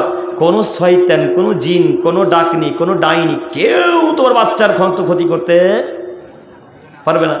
এই ধোঁয়াকে মাটির তলে পুঁতে দিয়ে টিকলিকে কপালে বসিয়ে দিল। আর হাতে একটা কাজলতি থাকে। কাজলতি বুঝেন কি? কাজলতি থাকলে নাকি জিন আসে না। আর এই ছেলেগুলো যখন বিবাহ করে তখন হাতে একটা পেরেক থাকে। পেরেক থাকে গো, থাকে না? থাকে। আর খোট্টাপাড়া যদি চলে যান তো ওরা বিবাহ করতে যাবে চাকু নিয়ে যাবে। হ্যাঁ, চাকু নিয়ে যাবে। ওকে জিজ্ঞাসা করেন কেন নিয়েছিল, তো জিন আসতে পারবে না, জিন পেটে ভরে দেবে একেবারে। আর এই ছেলেগুলোকে জিজ্ঞাসা করেন হাতে পেরেক কেন নিয়েছো, তো ওর মা ওকে বিদ্যা দিয়েছে যে তো বেটা তোর হাতে যদি পেরেক থাকে তাহলে জিন তোর কাছে আসতে পারবে না বেটা। আচ্ছা মানলাম যে জিন আসতে পারবে না, তো এতগুলা মানুষকে যে জিনে ধরেছে বাড়িতে, তো ওই লোকটার বাড়িতে কি ওই জানালাতে কি লোহার জানালা করা না? না জানলাটা কিসের তৈরি? কাঠের তৈরি। কাঠের ভিতরে লোহা নাই? তো লোহা থাকলে যদি যে নাই আসতে পারে তাহলে বাড়িতে কিভাবে ঢুকলো? কথা বোঝাতে পারলাম না। বাড়িতে কিভাবে ঢুকলো? তাহলে তোমার আকীদা ভুল, তোমার মায়েরও আকীদা ভুল। যুবক ভাই, তোমাদেরকে অনুরোধ করে বলছি, বিবাহের সময় হোক অন্য কোনো সময় হোক, কাজল, টিপ, পেরেক, চাকু কোনো কিছু হাতে রাখবে না ইনশাল্লাহ। এগুলো রাখলেই শিরক হবে, এগুলো রাখলেই শিরক হবে, এগুলো রাখলেই শিরক হবে। জিন্দেগিতে কখনো কোনো গাছগোছালির ওপরে, কোনো জড়বস্তুর উপরে ভরসা করবো না ইনশাল্লাহ। ইনশাল্লাহ কোনোদিনও কোনো গাছগোছালি হাতে বাঁধবো না, কোনোদিনও কোনো তাবিজ ঝোলাবো না ইনশাল্লাহ। মনে থাকবে? আল্লাহ তুমি আমাদেরকে কবুল করো, সকলে বলি আমিন। সম্মানিত মুরব্বী সাহেব, আমি যে কথা বলতে গিয়ে এই শিরকের কথাতে চলে এলাম, সেটা হচ্ছে এই যে আমরা সবাই জান্নাত যেতে চাই। জান্নাত যদি যেতে চান মুরব্বী সাহেব, অহংকার করিয়েন না, আজকেই গুল এখানেই ফেলে দেন, গুল এখানেই ফেলে দেন, ইনশাল্লাহ বাঁচার পথ আছে। আল্লাহি আল্লাহর কসম করে বলছি। আব্দুল করিম ভাই প্রমাণ আছে? হ্যাঁ, হাজার প্রমাণ, হাজার প্রমাণ। আপনি একবার বলেন না, যদি আপনি পড়তে না পারেন আপনার হুজুরকে বলেন।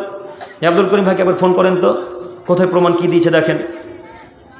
আপনি অহংকার করিয়েন না, অহংকার করলেই জাহান্নামে যাওয়া লাগবে। দেখেন আপনাকে আমি দেখাচ্ছি একটু জাহান্নাম যাওয়া লাগে কিনা। আম্মার ইবনে ইয়াসির রাদিয়াল্লাহু তাআলা আনহু বলেন, রাসূলুল্লাহ সাল্লাল্লাহু আলাইহি ওয়াসাল্লাম বলেছেন, সালাসাতুল লা ইয়াদখুলুনাল জান্নাতা আবাদা, তিন শ্রেণীর মানুষ জান্নাতে যাবে না, তিন শ্রেণীর মানুষ জান্নাতে যাবে না। এক, মুদমিনুল খামর, যে ব্যক্তি নেশার দ্রব্য খায় পান করে সে ব্যক্তি জান্নাতে যাবে না। কত হাদিস নেবেন মুরব্বী সাহেব, একটু আমার দিকে তাকান। কত আয়াত, কত হাদিস নেবেন? হাদিসের পর হাদিস, হাদিসের পর হাদিস, হাদিসের পর হাদিস। আল্লাহ নবী সাল্লাল্লাহু আলাইহি ওয়াসাল্লাম এইভাবে শুধু বর্ণনা দিয়েই যাচ্ছেন। তাই আমি আপনাকে অনুরোধ করে বলতে চাইছি, যদি জান্নাত যাওয়া লাগে তো এইগুলি সব ত্যাগ করতে হবে। পারবো ইনশাল্লাহ? ইনশাল্লাহ, ইনশাল্লাহ। আল্লাহ তুমি কবুল করো, আমিন। এবার আপনাকে বলছি, যদি কোনো মানুষ ভুল করে বিড়িতে একটা টান মেরে দেয়, এক টান, দুই টান নয়, কথা বুঝতে পারছেন? যদি কোনো যুবক, যদি কোনো মুরব্বী, যদি কোনো মহিলা, যদি কোনো নারী ভুল করে সিগারেটে বা বিড়িতে একটা টান মেরে দেয়, তাহলে ওই লোকটার, ওই মহিলাটার, ওই মুরব্বী সাহেবের এখন 40 দিন কোনো ইবাদত কবুল হবে না। এই 40 দিন ভেতরে যদি মারা যায় তাহলে সে লোকটা জাহান্নামে যাবেই যাবে, কোনো মায়ের বেটা ঠেকাতে পারবে না। এখন একজন হাত তুলে বলেন যে আমি 40 দিনের মধ্যে মারা যাব না, যদি বলতে পারেন তো বিড়ি পান করেন। একজন হাত তোলেন, তুলবেন না? তার মানে সকলেই জানে যে কে কখন মরবে কেউ বলতে পারে না। যদি নাই পারেন তাহলে বিড়ি পকেটে আছে কেন বলেন? 40 দিন পর্যন্ত আল্লাহ তাআলা কোনো ইবাদত, কোনো তওবা কবুল করে না। একটু আপনাকে দেখাই, পৃথিবীর সবথেকে আশ্চর্যজনক ইবাদত, পৃথিবীর সবথেকে দামি ইবাদত, পৃথিবীর সবথেকে আশ্চর্যজনক ইবাদতের নাম সালাত। পৃথিবীর আশ্চর্যজনক ইবাদতের নাম সালাত।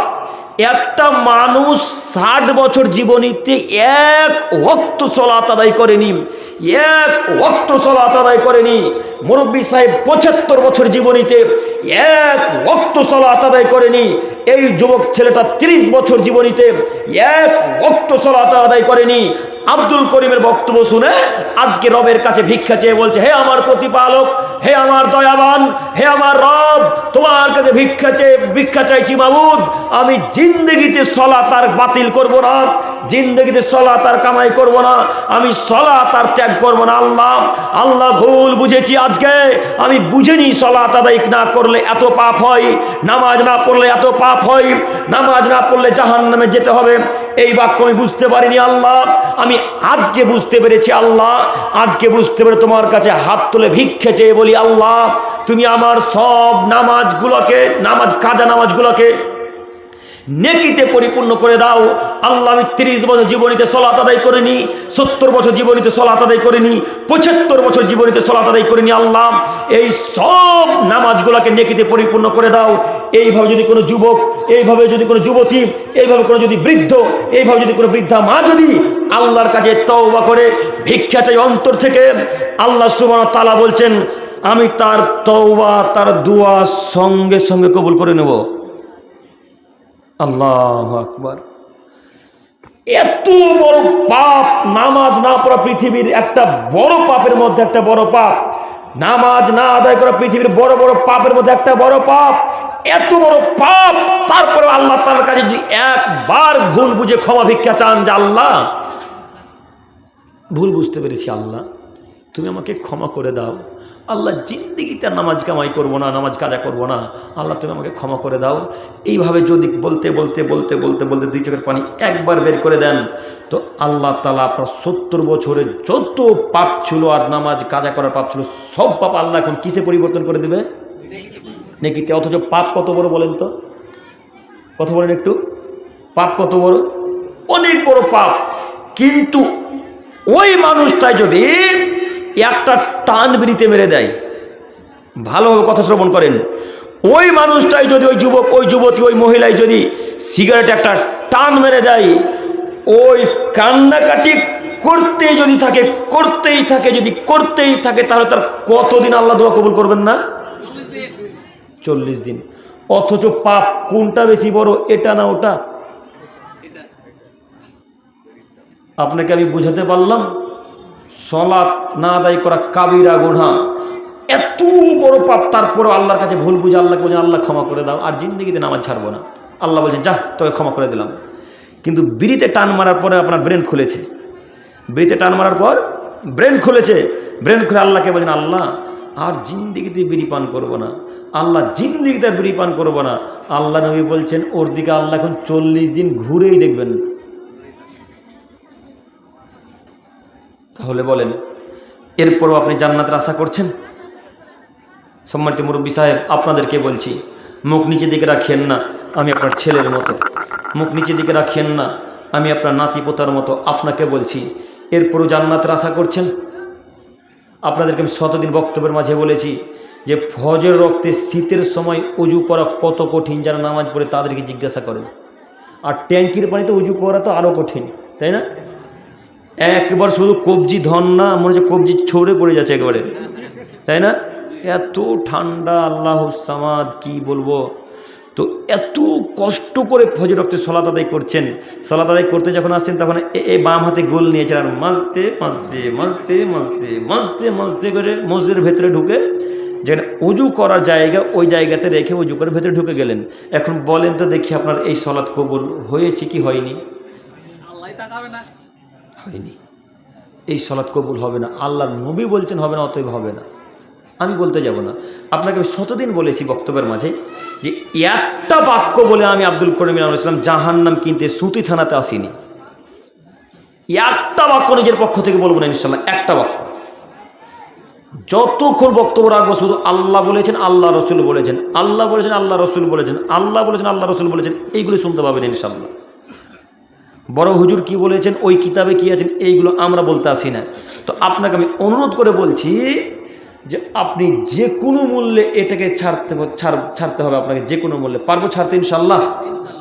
ইনশাল্লাহ ছেড়ে দেন আমার প্রিয় দিনী ভাই, আমার মুরব্বী সাহেবগণেরা, আপনাদেরকে আমি অনুরোধ করে বলছি, ছেড়ে দেন। যদি না ছাড়েন তো সলাৎ সব বৃথাই, সলাৎ কোনো কাজে আসবে না। আল্লাহ আমাদেরকে বোঝার তৌফিক দান করুক, সকলে বলি আমিন। সম্মানিত মুরব্বী সাহেব, আমি যে আয়াত পেশ করেছিলাম সে আয়াত হচ্ছে মা আসবা মিন অসবির ওমা সবরুক ইল্লা বিল্লাহ, মুহাম্মদ সাল্লাল্লাহু আলাইহি ওয়াসাল্লাম। আপনি ধৈর্য ধারণ করুন আল্লাহর উপরে, ওমা সবরুক ইল্লা বিল্লাহ। আপনার ধৈর্য আল্লাহ ছাড়া যেন কারোর জন্য না হয়। একটু তাকান, বিরক্ত বোধ করছেন? একটু আমার দিকে তাকান, রাত্রি অনেক হয়েছে না? একটু আমার দিকে তাকান। আল্লাহ তাআলা বলছেন অসবির, মুহাম্মদ সাল্লাল্লাহু আলাইহি ওয়াসাল্লাম, ওমা সবরুক ইল্লা বিল্লাহ, আপনি ধৈর্য ধারণ করেন একমাত্র আমার জন্য। আপনার সবর যেন আল্লাহ ছাড়ার কারোর উদ্দেশ্যে না হয়। ওয়ালা তাকু ফি দাইক ওয়ালা তাহজান, এবং আপনি চিন্তা করবেন না। ওয়ালা তাকু ফি দাইকি মিম্মা ইয়ামকুরুন, এবং আপনি আপনার শত্রুদের কারণে, চক্রান্তের কারণে আপনি মন খারাপ করে বসে থাকবেন না। কেন? ইন্নাল্লাহা মাআল্লাযিনা তাকাওয়াল্লাযিনা হুম মুহসিনুন। মুহাম্মদ আপনি শুনুন, নিশ্চয় আমি আল্লাহ তাদের সাথে থাকি, নিশ্চয়ই আমি আল্লাহ তাআলা তাদের সাথে থাকি যারা সৎ মানুষ এবং যারা সৎ কর্ম করে, আমি আল্লাহ তার সাথে থাকি। মুহাম্মদ তুমি কেন চিন্তা করছো? তুমি তো সৎ মানুষ, তুমি তো সৎ কর্ম করো, তুমি তো সৎ মানুষ, তুমি তো সৎ কর্ম করো। মুহাম্মদ তুমি কেন চিন্তা করছো? সম্মানিত মুরব্বী সাহেব, এই আয়াতকে পেশ করার মানে একটা অর্থ, সেটা হচ্ছে এই যে আপনার শত্রু হাজার হাজার হবে। যখন বিড়ির কথা বলবেন তখন যত মানুষ বিড়ি খায় সবাই আপনার প্রথমত শত্রু হবে। যদি আপনার আব্বা বিড়ি খায়, আপনার আব্বা আগে শত্রু হবে, আগে আপনার আব্বা শত্রু হবে, তারপরে আপনার দাদু শত্রু হবে, আপনার দাদুও বিড়ি পান করে। এরা সবাই শত্রুতা হয়ে যাবে, শত্রুতা দেখাবে, আপনাকে জোর গলায় কথা বলবে, আপনার সাথে খারাপ ভাষাতে কথা বলবে। তো এই বাক্য, এই আয়াত পেশ করলাম এই জন্যে, আল্লাহ মুহাম্মদ সাল্লাল্লাহু আলাইহি সাল্লামকে বলছেন, মুহাম্মদ তুমি যখন আরবের মানুষদেরকে দাওয়াত দিবে, তুমি যখন মদিনা সিরিয়ার মানুষকে দাওয়াত দিবে, তখন হাজারো মানুষ তোমাকে অকথ্য ভাষায় গালিগুলোজ করবে, হাজার মানুষ তোমাকে বলবে পাগল, হাজার মানুষ তোমাকে বলবে মাজনুন, হাজার মানুষ তোমাকে বলবে কি বলতে চলে এসেছে আরব থেকে এইখানে, এইভাবে তোমাকে অপমান করবে, কেউ তোমাকে লাঠি চার্জ করবে, কেউ তোমাকে ঢেল ছুঁড়ে পাথর ছুঁড়ে মারবে। মুহাম্মদ এমন তো অবস্থায় তুমি ধৈর্য ধারণ করবে। সম্মানিত যুবক ভাই, আপনাদেরকে বলছি, আপনি যখন দাওয়াতি কাজকর্ম করবেন তখন সর্বপ্রথম যে বিপদটা আসবে সেটা হচ্ছে এই, আপনাকে প্রথমে বলবে কত নামাজি হয়ে গেছে। এই কথাটা সর্বপ্রথম আপনার উপরে আসবে, তখন আপনাকে ধৈর্য ধারণ করা লাগবে। আর যখন এই কথাটা বলবে তখন অন্তর ফেটে একবার এপার ওপর হয়ে যায়, তাই না? এর পরেও আল্লাহ বলছেন এই খারাপ কথা সহ্য করেও আপনাকে আমাকে চুপ করে থাকতে হবে। কার উপরে ভরসা করে? আল্লাহর উপরে। আল্লাহকে বলবো, এখন আল্লাহ দাওয়াত তো দিতে গেলাম, আল্লাহ এইভাবে অকথ্য ভাষায় গালিগুলোজ করলো, আল্লাহ তুমি তাদেরকে হেদায়েত দান করো। এইভাবে আমাদেরকে বলা লাগবে। এখন যদি বিড়ির দাওয়াত দিতে গিয়ে আপনাকেও গালি দিয়ে, আপনি যদি গালি দিয়ে বসেন, ওই লোকটার কোনোদিন হেদায়েত পাবে? কোনোদিন হেদায়েত পাবে না। আল্লাহ রাসূলের এই ছিল হেদায়েতের নীতি, তার ছিল দাওয়াতের পদ্ধতি। তাকে যিনি মারতেন তার কাছেই আবার যেতেন। প্রমাণ প্রমাণ প্রমাণ ওই যে তায়েফের ময়দান, প্রমাণ ওই যে তায়েফের ময়দান। আল্লাহ নবী তায়েফের ময়দানে দাওয়াত নিয়ে গেলেন। তো তায়েফের বুকে যত বড় বড় কাফেরেরা ছিল, এই সব কাফেরেরা এই বাচ্চা বাচ্চা ছেলেদেরকে হুলিয়ে দিয়েছে যে মোহাম্মদ আসবে দাওয়াত দিতে, তোমরা পাথর ছুঁড়ে মোহাম্মদকে এপার ওপার বাড়ি তাড়িয়ে দিবে, গ্রাম ছাড়া করে দেবে। তো ছেলে মানুষ, তারা তো খেলতে ভালোবাসে, মানুষকে জ্বালাতে পছন্দ করে, মানুষকে রাগাতে পছন্দ করে। তো এই মুহাম্মদ সাল্লাল্লাহু আলাইহি ওয়াসাল্লাম যখন তায়েফের ময়দানে আসলেন, তো তায়েফবাসীরা মুহাম্মদ সাল্লাল্লাহু আলাইহি ওয়াসাল্লামকে মেরে রক্তাক্ত করে দিলেন, রক্ত ঝরিয়ে দিলেন, একের মাথাকে ফাটিয়ে দিলেন। এমন তো অবস্থায় ফেরেশতা, পাহাড়ের ফেরেশতা আসলেন। পাহাড়ের ফেরেশতা এসে আল্লাহ নবী সাল্লাল্লাহু আলাইহি ওয়াসাল্লামকে বলছেন, মুহাম্মদ সাল্লাল্লাহু আলাইহি সাল্লাম একবার বলেন শুধু, এই তায়েফবাসীকে দুই পাহাড়ের সাথে মিশিয়ে একেবারে মাটির সাথে মিশিয়ে দেব। আল্লাহ নবী একবার আদেশ করেন, এই তায়েফবাসীকে মাটির সাথে একবারে মিশিয়ে দিব, দুই পাহাড়কে নিয়ে এসে তাদেরকে আমি ঠেকিয়ে দেবো। আল্লাহ নবী একটু শুধু বলেন। তখন আল্লাহ নবী সাল্লাল্লাহু আলাইহি সাল্লাম বলছেন, আরে না না না না না, তুমি কেন ওদেরকে মারবে? আমি তো ওদের জন্য হেদায়েতের জন্য এসেছি। আল্লাহ, যারা মাথা ফাটিয়ে দিল, যারা রক্তাক্ত করে দিল, যারা পিঠকে ফাটিয়ে দিল, তাদের জন্যই বলছে, আরে না ফেরেশতা, তুমি কেন ওদেরকে ধ্বংস করে দেবে? আমি তো ওদের হেদায়েতের জন্য এসেছি। এত দামি কথা আমরা বলতে পারি? বলতে পারি? পারবো না। একজন যদি এক থাপ্পড় মেরে দেয় তো দুই থাপ্পড় মারবো কীভাবে, এই চিন্তা মানুষ তো ব্রেনে কাজ করে না? একজন যদি গালি দেয় তো আর একবার কীভাবে গালি দেবো, এই চিন্তা শুধু কাজ করে। এই জন্য আপনাকে শতদিন বলেছি বক্তব্যের মাঝে, কেউ যদি সালা বলে তো বহুনু বলে বাড়ি চলে আসবেন। বাঁচার পথ আছে ইনশাল্লাহ কিয়ামতের মাঠে। কেউ যদি সালা বলে গালি দেয় তো বহুনু বলে বাড়িতে ওখান থেকে পাল্টা বাড়ি চলে আসেন, বাঁচার পথ আছে। আব্দুল করিম ভাই কেন বাঁচার পথ আছে? এই যে লোকটা সালা বলল, এই সালা বলার কারণে ফেরেশতাগণ আপনার আমলনামাতে সঙ্গে সঙ্গে নেকি লিখে দিয়েছে, 1 সেকেন্ড লেট করে না। তো আপনি যখন পাল্টা তাকে সালা বলবেন তখন এই নেকিটা এখানে কী করবেন? কেটে দেবেন। এই জন্য আপনাকে শতদিন বলেছি, কেউ যদি 1 থাপ্পড় মেরে দেয় তো আর 1 থাপ্পড় মারার চেষ্টা করিয়েন না কোনোদিন। নেকি কোথায় পাবেন? আল্লাহ সুবহানাহু ওয়া তাআলার কাছে। অতএব হে আমার প্রিয় দিনী ভাই, দাওয়াতের পদ্ধতি এটাই, বক্তা ও শ্রোতার পরিচয় এটাই। বক্তা দাওয়াত দেবে, শ্রোতারা গালি দিবে। বক্তা দাওয়াত দেবে, শ্রোতারা গালি দিবে। হাজার মানুষ গালি দেয়, আপনারাও দেন, তাই না? হাজার মানুষ গালি দেয়, খারাপ কথা বলে, আপনারাও দেন। এই বক্তব্য গতকালকে ছিল, তার আগের দিন ছিল নদিয়া জেলাতে। নদিয়া জেলায় বক্তব্যের বিষয় ছিল সলফে সালেহিনদের আকীদা, আহলে হাদিসদের আকীদা, সাহাবায়ে কেরামদের আকীদা, তাদের আকীদা কেমন থাকবে, কেমন ছিল। তো এই কথা প্রসঙ্গ আস্তে আস্তে গালির কথা উঠে আসলো। হাজার মানুষ ফেসবুকের ভেতর গেলে দেখা যায় না কে কি ভাষাতে যে গালি দেয়। এরপরেও বলে আমি সলফে সালেহিনদের লোক, তাই না? যেই ছেলেটা গালি দেয় কমেন্টে, ওই ছেলেটা বলছে আমি আহলে হাদিস, আমি এই জামাত করি, আমি ওই জামাতে থাকি। বেটা তুমি কিসের আহলে হাদিস?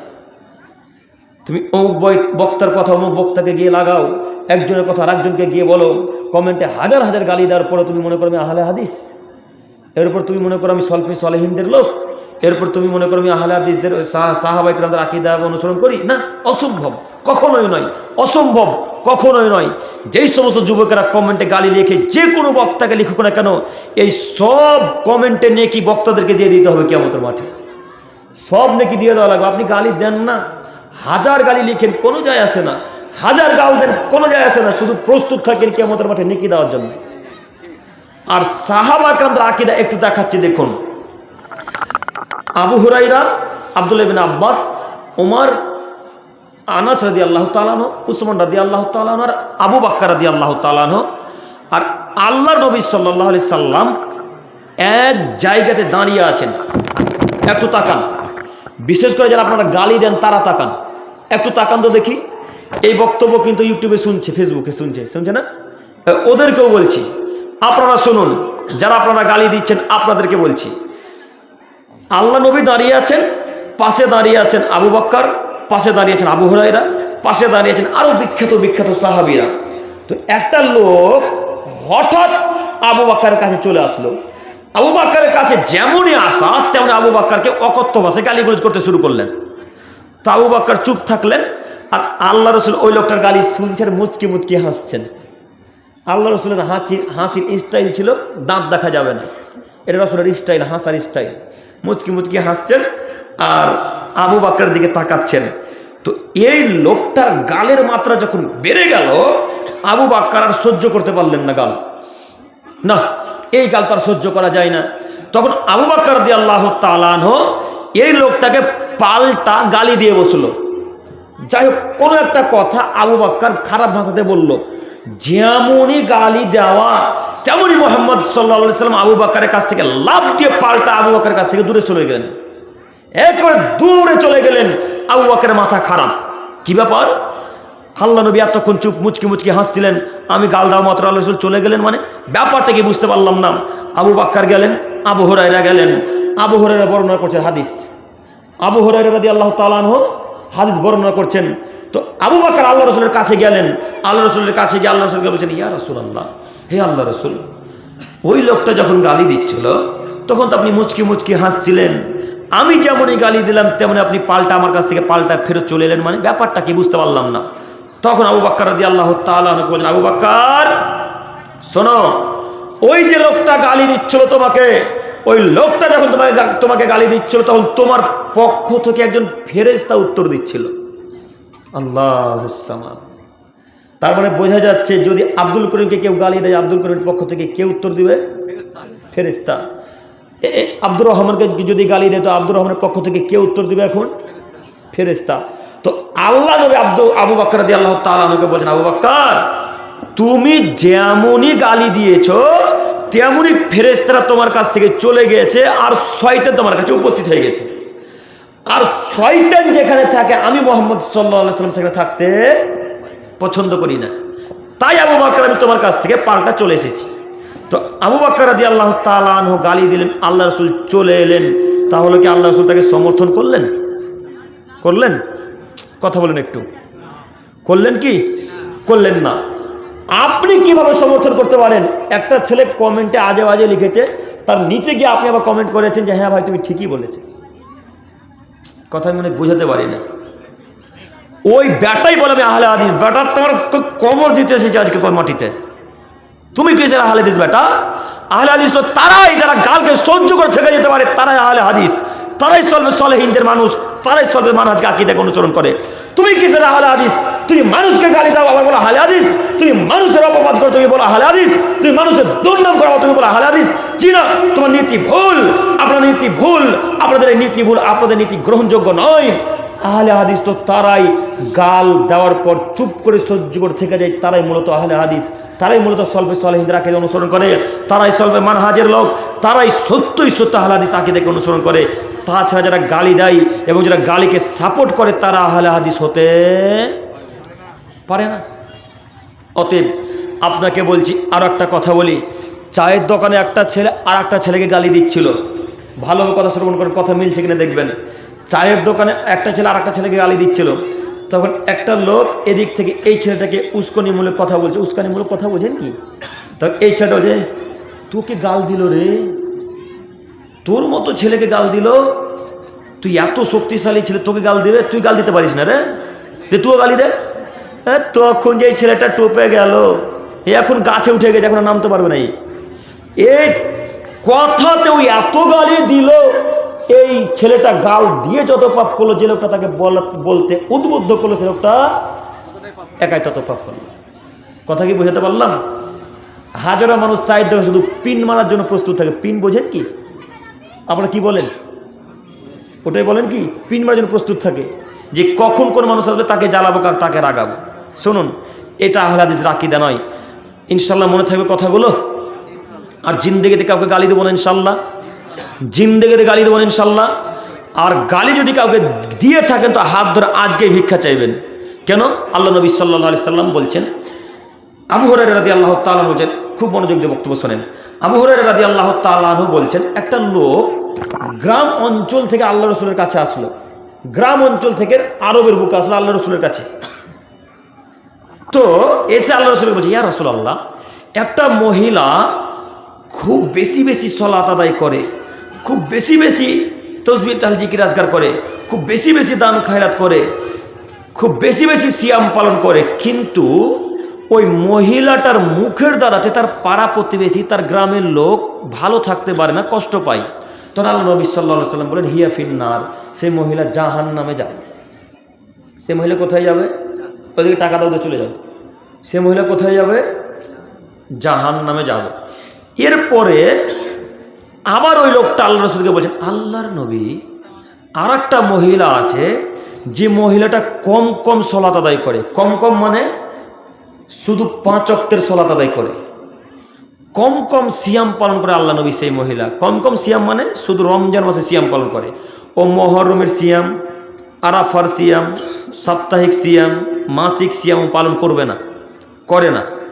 তো আল্লাহ নবী ওই মহিলাটার দানের সংখ্যা এত কম, এত কম তার দানের সংখ্যা, পনির একটা দান করলে যেই নেকি হয় সেই মোতাবেক সে আল্লাহ রাস্তায় টাকা দান করে। তো আল্লাহ নবী এই মহিলাটার মুখের দ্বারাতে কোনো মানুষ, কোনো গ্রামের মানুষ, কোনো প্রতিবেশী কোনোদিন কষ্ট পায়নি, এই মহিলাটার কি হবে? তখন আল্লাহ নবী সাল্লাল্লাহু আলাইহি সাল্লাম বলেন, হিয়া ফিল জান্নাহ, এই মহিলা জান্নাতে যাবে। তাহলে যুবক ভাই, গালি দিয়ে বেশি সলাত আদায় করে, মানুষের দুর্নাম করে, বেশি সিয়াম পালন করে, মানুষকে গালি দিয়ে বেশি মসজিদ মাদ্রাসায় টাকা দান করে কোনো উপকার হলো? কোনো উপকার হলো না। এখন ওই ছেলেটা বেশি লাভবান যে গালি দেয় না, চুপ করে থাকে, গাল সহ্য করে মেনে নেয়, মানুষকে কষ্ট দেয় না, গ্রামের প্রতিবেশীর সাথে ভালো আচরণ করে। এই ছেলেটা দান 1 টাকা দিনে দান করে বা মাসে 1 টাকা দান করে, এই ছেলেটা এখন কোথায় যাবে? জান্নাতে। একথা আল্লাহ নবী সাল্লাল্লাহু আলাইহি সাল্লাম বলে। বলেন আপনি গাল দেওয়ার পর কিভাবে মনে করছেন যে আমি এইভাবে জান্নাত চলে যাবো এত সহজে? কিভাবে এত সহজে জান্নাত যাবেন? আপনাকে আমি শতদিন বক্তব্যের মাঝে বলেছি যে গাল দেওয়া খুবই সহজ, কিন্তু ক্ষমা চাওয়া অতীব কঠিন। ক্ষমা চাওয়া কত কঠিন আমি আপনাকে কি দিয়ে বুঝাই। ওই ছেলেটা এখন মনে করছে যদি আমার গর্দান কেটে ফেলে দেওয়া হয় তবু সেটা কিন্তু আমি ক্ষমা চাইব না। ক্ষমা চাওয়া এতটাই কঠিন, কেন? ক্ষমা চাইতে গেলে ছোট হতে হয়, ক্ষমা চাইতে গেলে ছোট হতে হয়, কিন্তু ওর অহংকার কাজ করছে। ওকে আজাজিল বলেছে তুই ক্ষমা চাইবি, তোর মতো ছেলে ক্ষমা চাইবে না, এটা মানা যায় না। তখন ও আর ক্ষমা চাইছে না। এখন এই নিয়ে কি ওই ছেলেটাকে কিয়ামতের মাঠে দিয়ে দিতে হবে। কথা বোঝা গেছে? কথা বুঝতে পেরেছেন? সম্মানিত মুরব্বী সাহেব, আপনারা শ্রোতা, আমাদের মতো বক্তারা অনেক বক্তব্য রাখে, কিন্তু সেই অনুযায়ী আমরাও আমল করি না, আপনারাও আমল করেন না। আপনার থাকার জায়গা এখন কোথায়? কথা বলে না। জাহান্নাম বলতে ভয় লাগছে নাকি? ভয় করছেন কেন? রাসূলের হাদিস বলতে ভয় করবেন না কোনোদিনও। একটু আমার দিকে তাকান, একটু তাকান। এইখানে বক্তা শ্রোতার জায়গাতে একটু বলে যাব, তার আগে জরুরি একটা কথা। আচ্ছা, আপনারা কখনো কোনোদিন কোনো প্রতিবেশীকে গালি দিয়েছেন? গাল দিয়েছেন, অনেক ঝগড়া করেছেন। আরে গাল তো দিয়েছেন, সামান্য প্লাস্টার করবে তার জন্য গালি দিয়েছেন।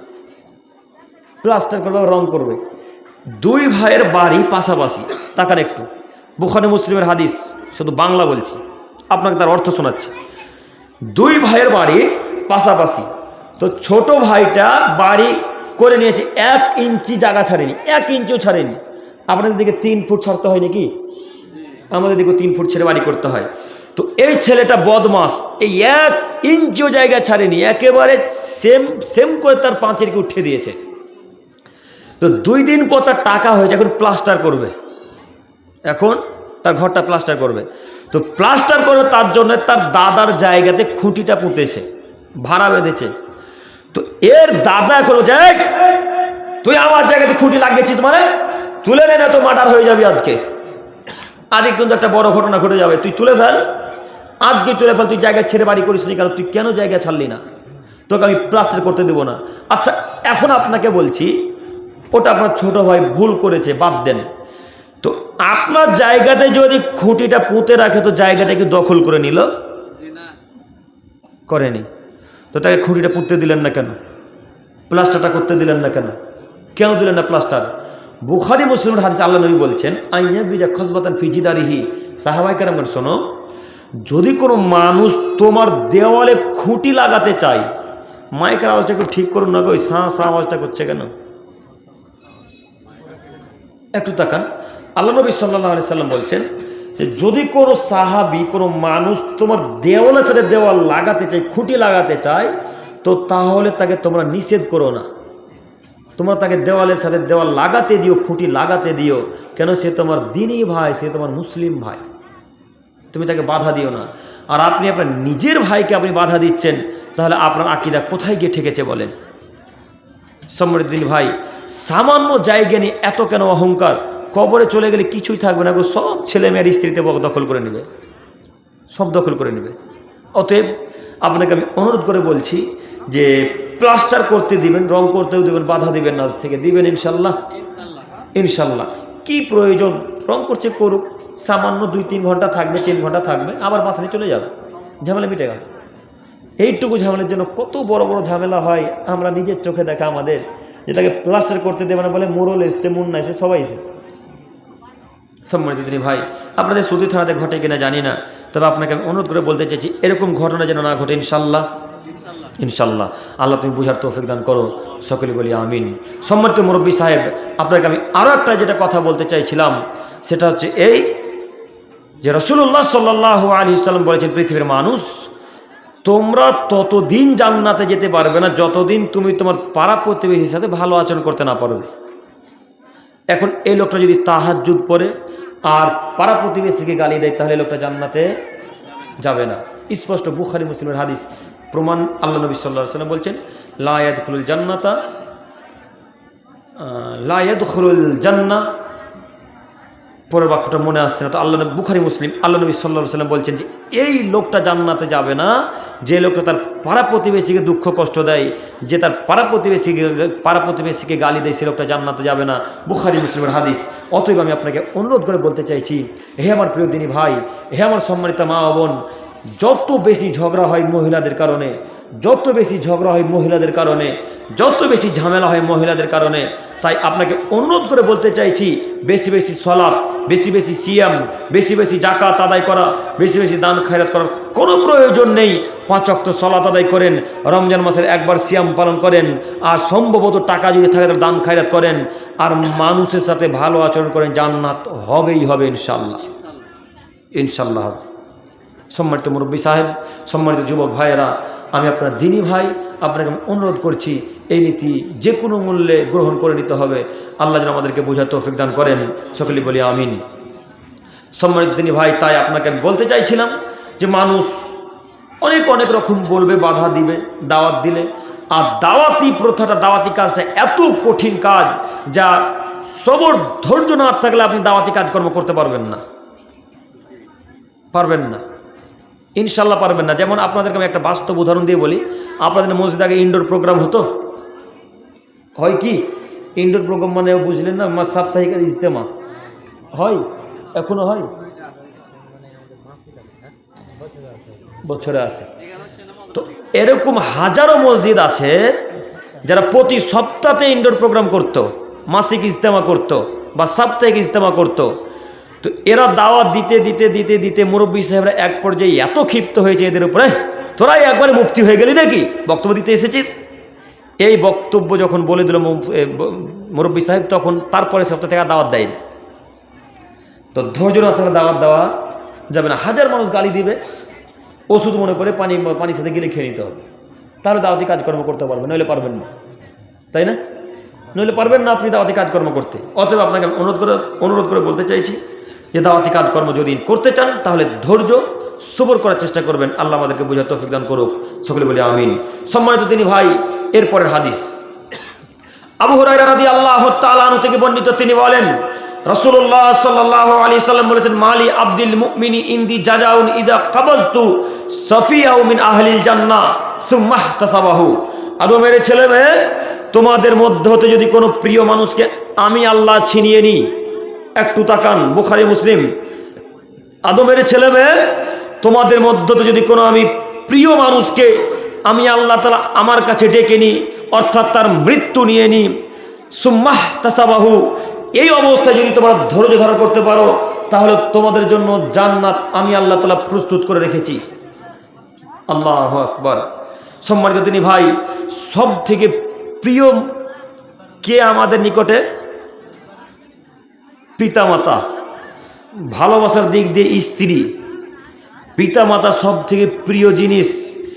মনে করেন আপনার পিতা বা মাতার মধ্যে দুইজনের একজন মারা গেছে, আল্লাহ নবী বলছেন এই অবস্থাতে যদি কোনো মানুষ ধৈর্য ধারণ করতে পারে আল্লাহ তাআলা তাকে জান্নাত দিবেন, তার ওয়াদা করেছেন।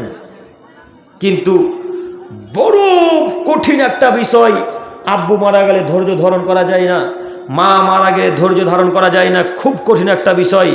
মারা গেছে, আপনি এখন কীভাবে নিজেকে কন্ট্রোল করবেন? অন্তত মনে যে ফেটে চৌচির হয়ে যাচ্ছে, তাই না? এখন কীভাবে ধৈর্য ধারণ করবেন? এই অবস্থাতে আল্লাহ নবী এমনি ওয়াদা করেননি, আল্লাহ নবী এবং আল্লাহ তাআলা এমনি ওয়াদা করেননি যে তাদেরকে জান্নাত দিব। খুব বিষয়টা কঠিন, তাই ওয়াদা করেছেন যে তাদেরকে আমি জান্নাত দিব। অতএব আমি আপনাদেরকে অনুরোধ করে বলতে চাইছি, হে আমার প্রিয় দিনী মা ও বোন, আপনাদেরকে বলতে চাইছি, স্বামী যদি মারা যায় তো ধৈর্য ধারণ করুন, আব্বু যদি মারা যায় তো ধৈর্য ধারণ করুন, আল্লাহ জান্নাত দিবে। তবে মহিলারা যদি এইভাবে কান্নাকাটি করে যে আব্বু এটা খেতে চেয়েছিল, আমার আব্বু মরে গেল, আমার আব্বু ওটা খেতে চেয়েছিল, আমার আব্বু মরে গেল, আমার আব্বা এটা চেয়েছিল, আমার আব্বা না খেয়ে মরে গেল, এইভাবে যে কান্নাকাটি করে না, করে কি? তো আল্লাহ নবী সাল্লাল্লাহু আলাইহি সাল্লাম বলছেন, কবরবাসীকে বেশি আযাব হয় তার পরিবারের কান্নাকাটি করার কারণে, কবরবাসীর বেশি আযাব হয় তার পরিবারের কান্নাকাটি করার কারণে। যখন তার পরিবারের ছেলেমেয়েরা বেশি কান্নাকাটি করে তখন তার কবরে আযাব হয়, যখন তার পরিবারের ছেলেমেয়েরা কান্নাকাটি করে তখন তার পরিবারে আযাব হয়। হে আমার প্রিয় দিনী মা ও বোনেরা, স্বামী মারা গেছে, কান্নাকাটি করবেন না। অন্তর ফাটবে, কথাই সত্য, চোখ দিয়ে পানি বেরিয়ে আসবে, কথাই সত্য। তবে ওই যে কথা বলে বলে কান্নাকাটি করবেন, এটা ইসলাম মেনে নেয় না, এটা ইসলাম সমর্থন করে না। আর মুরব্বী হিসেবে আপনাকে উপদেশমূলক কথা বলে যেতে হবে পরিবারের ছেলে মেয়েদেরকে, যে শোনো, আমি যদি মারা যাই তোমরা এইভাবে কান্নাকাটি করবে না, আমি যদি মারা যাই তোমরা এইভাবে কান্নাকাটি করবে না। এখন এই অবস্থাতে যে ধৈর্য ধারণ করবে আল্লাহ তাকে জান্নাত দিবেন, এর ওয়াদা করেছেন সম্মানিত দিনী ভাই। কিন্তু কিন্তু ধৈর্য ধারণ করা খুব কঠিন, ধৈর্য ধারণ করা যায় না। যার আব্বু মরে গেছে সেই বুঝে আব্বু মরার যন্ত্রণা কত, যার আম্মু মরে গেছে সেই বুঝে আম্মু মরার যন্ত্রণা কত, যার স্ত্রী চলে গেছে এহকাল ছেড়ে পরকালে সেই বুঝে স্ত্রী মরার যন্ত্রণা কত, যার বাচ্চা ছেলে মারা গেছে তাকে জিজ্ঞাসা করুন কত কলিজার টুকরা, একেবারে লাল টুকটুকে সন্তান, আব্বু আম্মু বলে দিন রাত রাখতো, এমন একটা সন্তান এহকাল ছেড়ে পরকালে পাড়িয়ে দিয়েছে। এখন এই ছেলেটার উপর ধৈর্য ধারণ করা খুবই কঠিন একটা বিষয়। এরপরেও আল্লাহ বলছেন, আদমের ছেলে মেয়ে যদি তোমরা ধৈর্য ধারণ করতে পারো, আমি আল্লাহ তাআলা তোমাদেরকে জান্নাত দিব। আমি আমার দিনী ভাই ও মা বোনদেরকে এবং মুরব্বী সাহেবদেরকে অনুরোধ করে বলতে চাইছি, যদি কোনো মানুষ আত্মীয় স্বজন পরিবারের চলে যায়, আল্লাহর উপর ধৈর্য ধারণ করুন, জান্নাত হবে ইনশাআল্লাহ, ইনশাআল্লাহ। এরপরের হাদিস আনাস ইবনে মালিক রাদিয়াল্লাহু তাআলা আনহু থেকে বর্ণিত, তিনি বলেন রাসূলুল্লাহ সাল্লাল্লাহু আলাইহি ওয়াসাল্লাম বলেছেন, মা মিন মুসলিমিন ইউতাওয়াফা লাহু সালাস, যদি কোনো মুসলমানের 3টা নাবালক সন্তান সন্ততি মারা যায়, ভালোভাবে কথা শোনেন, যদি কোনো মুসলমানের 3টা নাবালক সন্তান সন্ততি মারা যায়, লাম ইয়াবলুগুল হিনসা, যুবক হওয়ার পূর্বে যদি মারা যায়, যুবক হওয়ার পূর্বে মানে পাপ নেকি লেখা শুরু হয়নি তার আগেই মারা গেছে, আল্লাহ নবী সাল্লাল্লাহু আলাইহি ওয়াসাল্লাম বলেছেন, বিফাদলি রাহমাতিহি ইয়াহুম আদখালাল জান্নাহ, আমি আল্লাহ তাআলা তাদের ছেলে মেয়েদের উপর দয়া করে তার বাপ মাকে আমি আল্লাহ জান্নাত দিয়ে দেব। বুখারী মুসলিম। কথা বুঝতে পারেননি মনে হয়। যদি কোনো মানুষের 3টা ছেলে মেয়ে মারা যায় নাবালক হওয়া অবস্থায়, জ্ঞান হয়নি, নাবালক, এই অবস্থায় যদি মারা যায়, তো আল্লাহ নবী বলছেন ওই ছেলে মেয়েদের উপর দয়া করে আল্লাহ তার পিতাকে আর মাতাকে এমনি জান্নাত দিয়ে দিবেন। তো এখন আপনার ছেলে মেয়ে মরে কয়টা? টোটালি তো 2টা। হ্যাঁ, মরবে কয়টার বাঁচবে কয়টা? আপনার নীতি এত খারাপ, জঙ্গিপুর হসপিটালে গিয়ে ওই বাচ্চা থলিটাকে বন্ধ করে নিয়েছেন, আর বাচ্চা হবে না। কথা ভুল হয়ে গেল মনে হয়। আপনার স্ত্রীর আপনি বলছেন 2টা ছেলে থাকবে, সুখী সংসার থাকবে, সুখী সংসার ওটা একেবারে কুসংসার হয়ে উঠেছে। ছেলে মেয়ে হয়েছে, 2 দিন পর ছেলে বড় হবে, বিবাহ করে লাত মেরে তাড়িয়ে দেবে। কার কাছে গিয়ে আশ্রয় নেবেন? কার কাছে গিয়ে আশ্রয় নেবেন? সব কিছুই লস, পরকালে জান্নাত লস, এহকালে ভালো আচরণও লস, তাই না? তো আপনি বাচ্চা থলি বন্ধ করলেন কেন? ডাক্তারের পরামর্শতে বাচ্চা থলি বন্ধ করলেন কেন? আপনার স্ত্রীর পরামর্শতে বাচ্চা থলি বন্ধ করলেন কেন? জি না, বাচ্চার থলি বন্ধ করা হারাম, বাচ্চার থলি অপারেশন করে বন্ধ করা হারাম, বাচ্চার থলি অপারেশন করে বন্ধ করা হারাম। আপনি প্রয়োজনে 5 বছর 6 বছর 7 বছর পর বাচ্চা নেন, তাতে যায় আসে না, এটা ইসলাম সমর্থন করে। প্রয়োজনে 6 বছর 7 বছর পর বাচ্চা নেন, ইসলাম সমর্থন করে। কিন্তু একেবারে কিয়ামত পর্যন্ত বন্ধ করে দেবেন, এটা সম্ভব নয়, এটা ইসলাম মেনে নেয় না। কেন আপনার স্ত্রী আপনার বন্ধ করে নেন জঙ্গিপুর থেকে? কালকে আবার হসপিটালে গিয়ে বাচ্চার থলিকে কেটে পূর্বের অবস্থায় ফেরত নিয়ে আসতে হবে, নইলে জান্নাত দেওয়া খুব কঠিন হয়ে যাবে ইনশাল্লাহ। আপনার ভালো খুব সতর্ক বাণী দিয়ে বলে যাচ্ছি, স্ত্রীকে আগে কন্ট্রোলে রাখুন যে বাচ্চা থলি বন্ধ হবে না। প্রয়োজনে 10 বছর পর বাচ্চা নেন, 7 বছর পর বাচ্চা নেন, আরও হাজারো অনেক পদ্ধতি বেরিয়েছে, সেই পদ্ধতি ব্যবহার করে বাচ্চা দেরিতে নেন, এটা জায়েজ। বাচ্চা দেরিতে নেন, এটা জায়েজ, কিন্তু একেবারে বন্ধ করে নেবেন, এটা জায়েজ নয়। সম্মানিত মুরব্বী সাহেব, কাজে আমি আপনাকে অনুরোধ করে বলছি, বিশেষ করে আমার যুবক ভাইদের উদ্দেশ্যে বলছি, হ্যাঁ আমার যুবক ভাইরা, স্ত্রী যতই বলুক যে 2টা সন্ততি নেব আর নিব না, তার কথা মানা যাবে না। মহিলাদের কথাতে যারা উঠা বসা করবে সে ধ্বংস হবেই হবে ইনশাআল্লাহ। কেন বলেন তো? মহিলাদের বুদ্ধি হাঁটুর নিচে গো, ওদের বুদ্ধি কম, ওদের কথাতে যে পরিবার চলে সেই পরিবার ধ্বংস হবেই।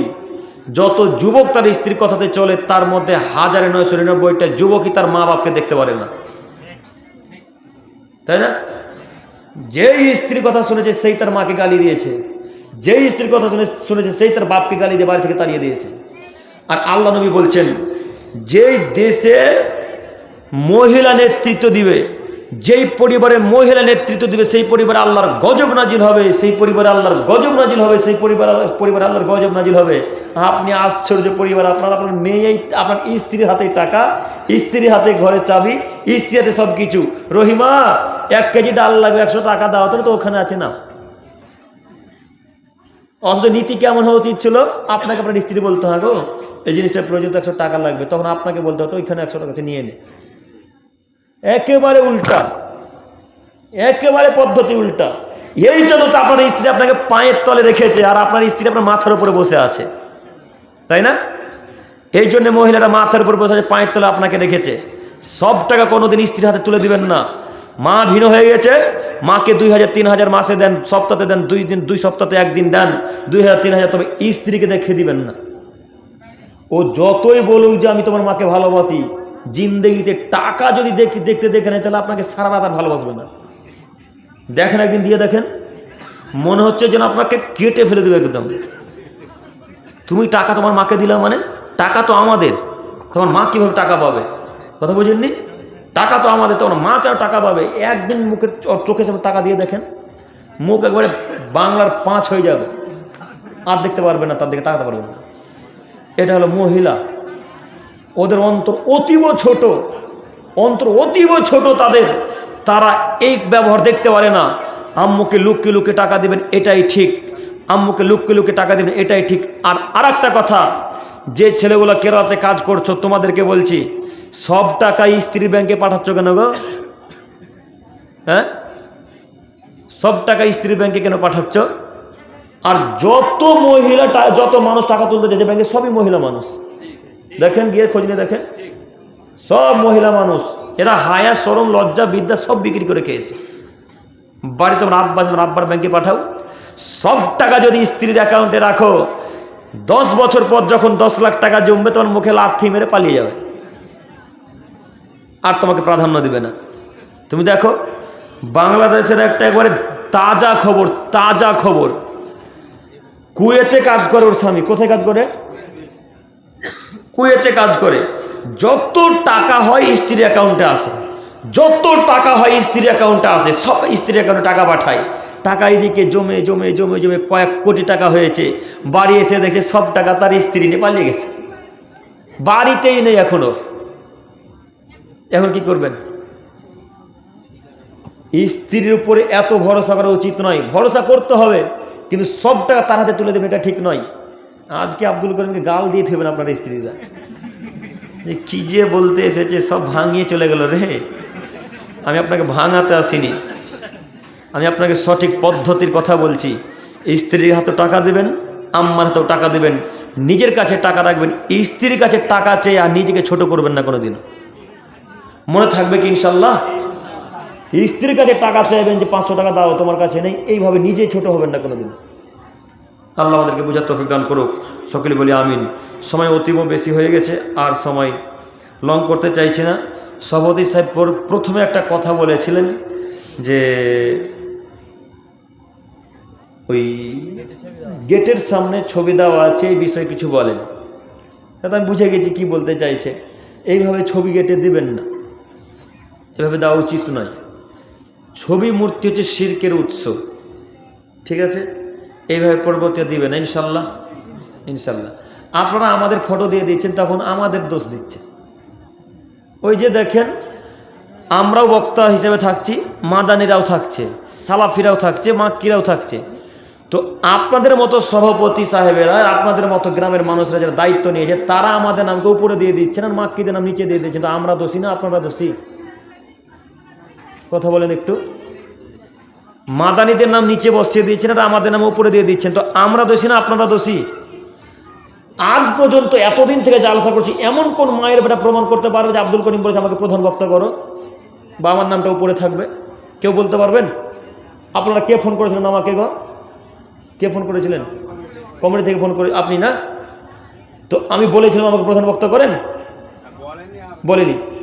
আমি বলছি আপনাকে, তাই আমি কোনোদিনও কাউকে বলি আমাকে প্রধান বক্তা করতে নিলে যাব না। এ বাক্য জিন্দিগিতে বলিনি, ইনশাআল্লাহ বলবো না। প্রধান বক্তা মানে যখনই যাবো ওই কথাই তো বলবো, বুঝেননি? শেষে যাই তবু ওই কথা, প্রথমে গেলে ওই কথা, মিডিলে গেলেও ওই কথা। তো প্রধান বক্তা হওয়ার কি আছে, আর শেষ বক্তা হওয়ারই কি আছে? তো আপনাদের উদ্দেশ্যে আমি জরুরি একটা কথা বলতে চাইছি। যখন মাদানী সাহেবরা থাকবেন, মাক্কি সাহেবরা থাকবেন, সালাফি সাহেবরা থাকবেন, বড় বড় আলেমেরা থাকবেন, তখন তাদের নাম উপরে দিবেন। কেন বলেন তো? আপনারা নাম দিয়ে দিচ্ছেন ওদের নিচে, আমাদের নাম দিয়ে দিচ্ছেন উপরে, তখন আমাদেরকে গালি দিচ্ছে ওরা। মাদানীরা গালি দেয় না, এই জনসাধারণ গালি দিচ্ছে। ওদের অন্তত ফেটে যাচ্ছে একেবারে। কাউকে যদি আল্লাহ কবুল করে নেয় তো আর ও বুঝতে, মানে ওর অন্তর মেনে নিতে পারে না। তো তাই আমি আপনাদেরকে অনুরোধ করে একটা কথা বলতে চাইছি, যদি কোনো প্রোগ্রামে কেউ কোনো মাদানী থাকে তাদের নামটা উপরে দিবেন, তাকে আগে স্টেজে দেন, আমাকে শেষেই দেন না। আপনারা হয়তো ভাবছেন প্রধান বক্তাকে শেষে দেবো, তো মাদানী সাহেবের নাম প্রধানে রাখেন, মাদানী সাহেবকে আগে স্টেজে তুলে দেন, তারপর আমাদেরকে দেন। আর এটাও যে সত্য, আমাদেরকে আগে তুলে দিলে শ্রোতারা থাকে না, যে চলে যাচ্ছে। যে আমি কত প্রমাণ দেব আপনাকে যে আমাকে যেই জায়গাতে প্রথমে তুলে দিয়েছে, আমি বক্তব্য দিয়ে নামতে নামতে সব শ্রোতা গায়েব। এখন কি করবেন?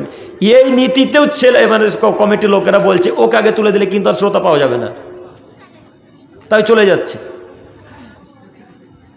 এটাই হচ্ছে সবথেকে বড় প্রবলেম। তো যাই হোক, মাদানী সাহেবরা বড় আলেম, ওদেরকে সম্মান করবেন, শ্রদ্ধা করবেন, ওদেরকে মান মর্যাদা দিবেন। ওরা খুব দামি মানুষ, খুব বড় মানুষ ওরা। তাই আমাদেরকে গালি দিয়েন না ভাইরা। আমরা কোনোদিনও বলি না যে আমাদেরকে প্রধানে রাখেন বা মাদানীদেরকে নিজেদের রাখেন, কোনোদিনই বাক্য বলিনি। অতএব এই ভুল ভ্রান্ত যেন আমাদের অন্তর থেকে সরে যায়। আল্লাহ তুমি তার তৌফিক দান করো, সকলে বলি আমিন। পরিশেষে দোয়া করি, হে প্রভু দয়াময়, তুমি আমাদের সকলকে এই যতক্ষণ পর্যন্ত আমরা আলোচনা শুনলাম সে মোতাবেক আমাদের সকলকে আমল করার তৌফিক দান করো, সকলে বলি আমিন।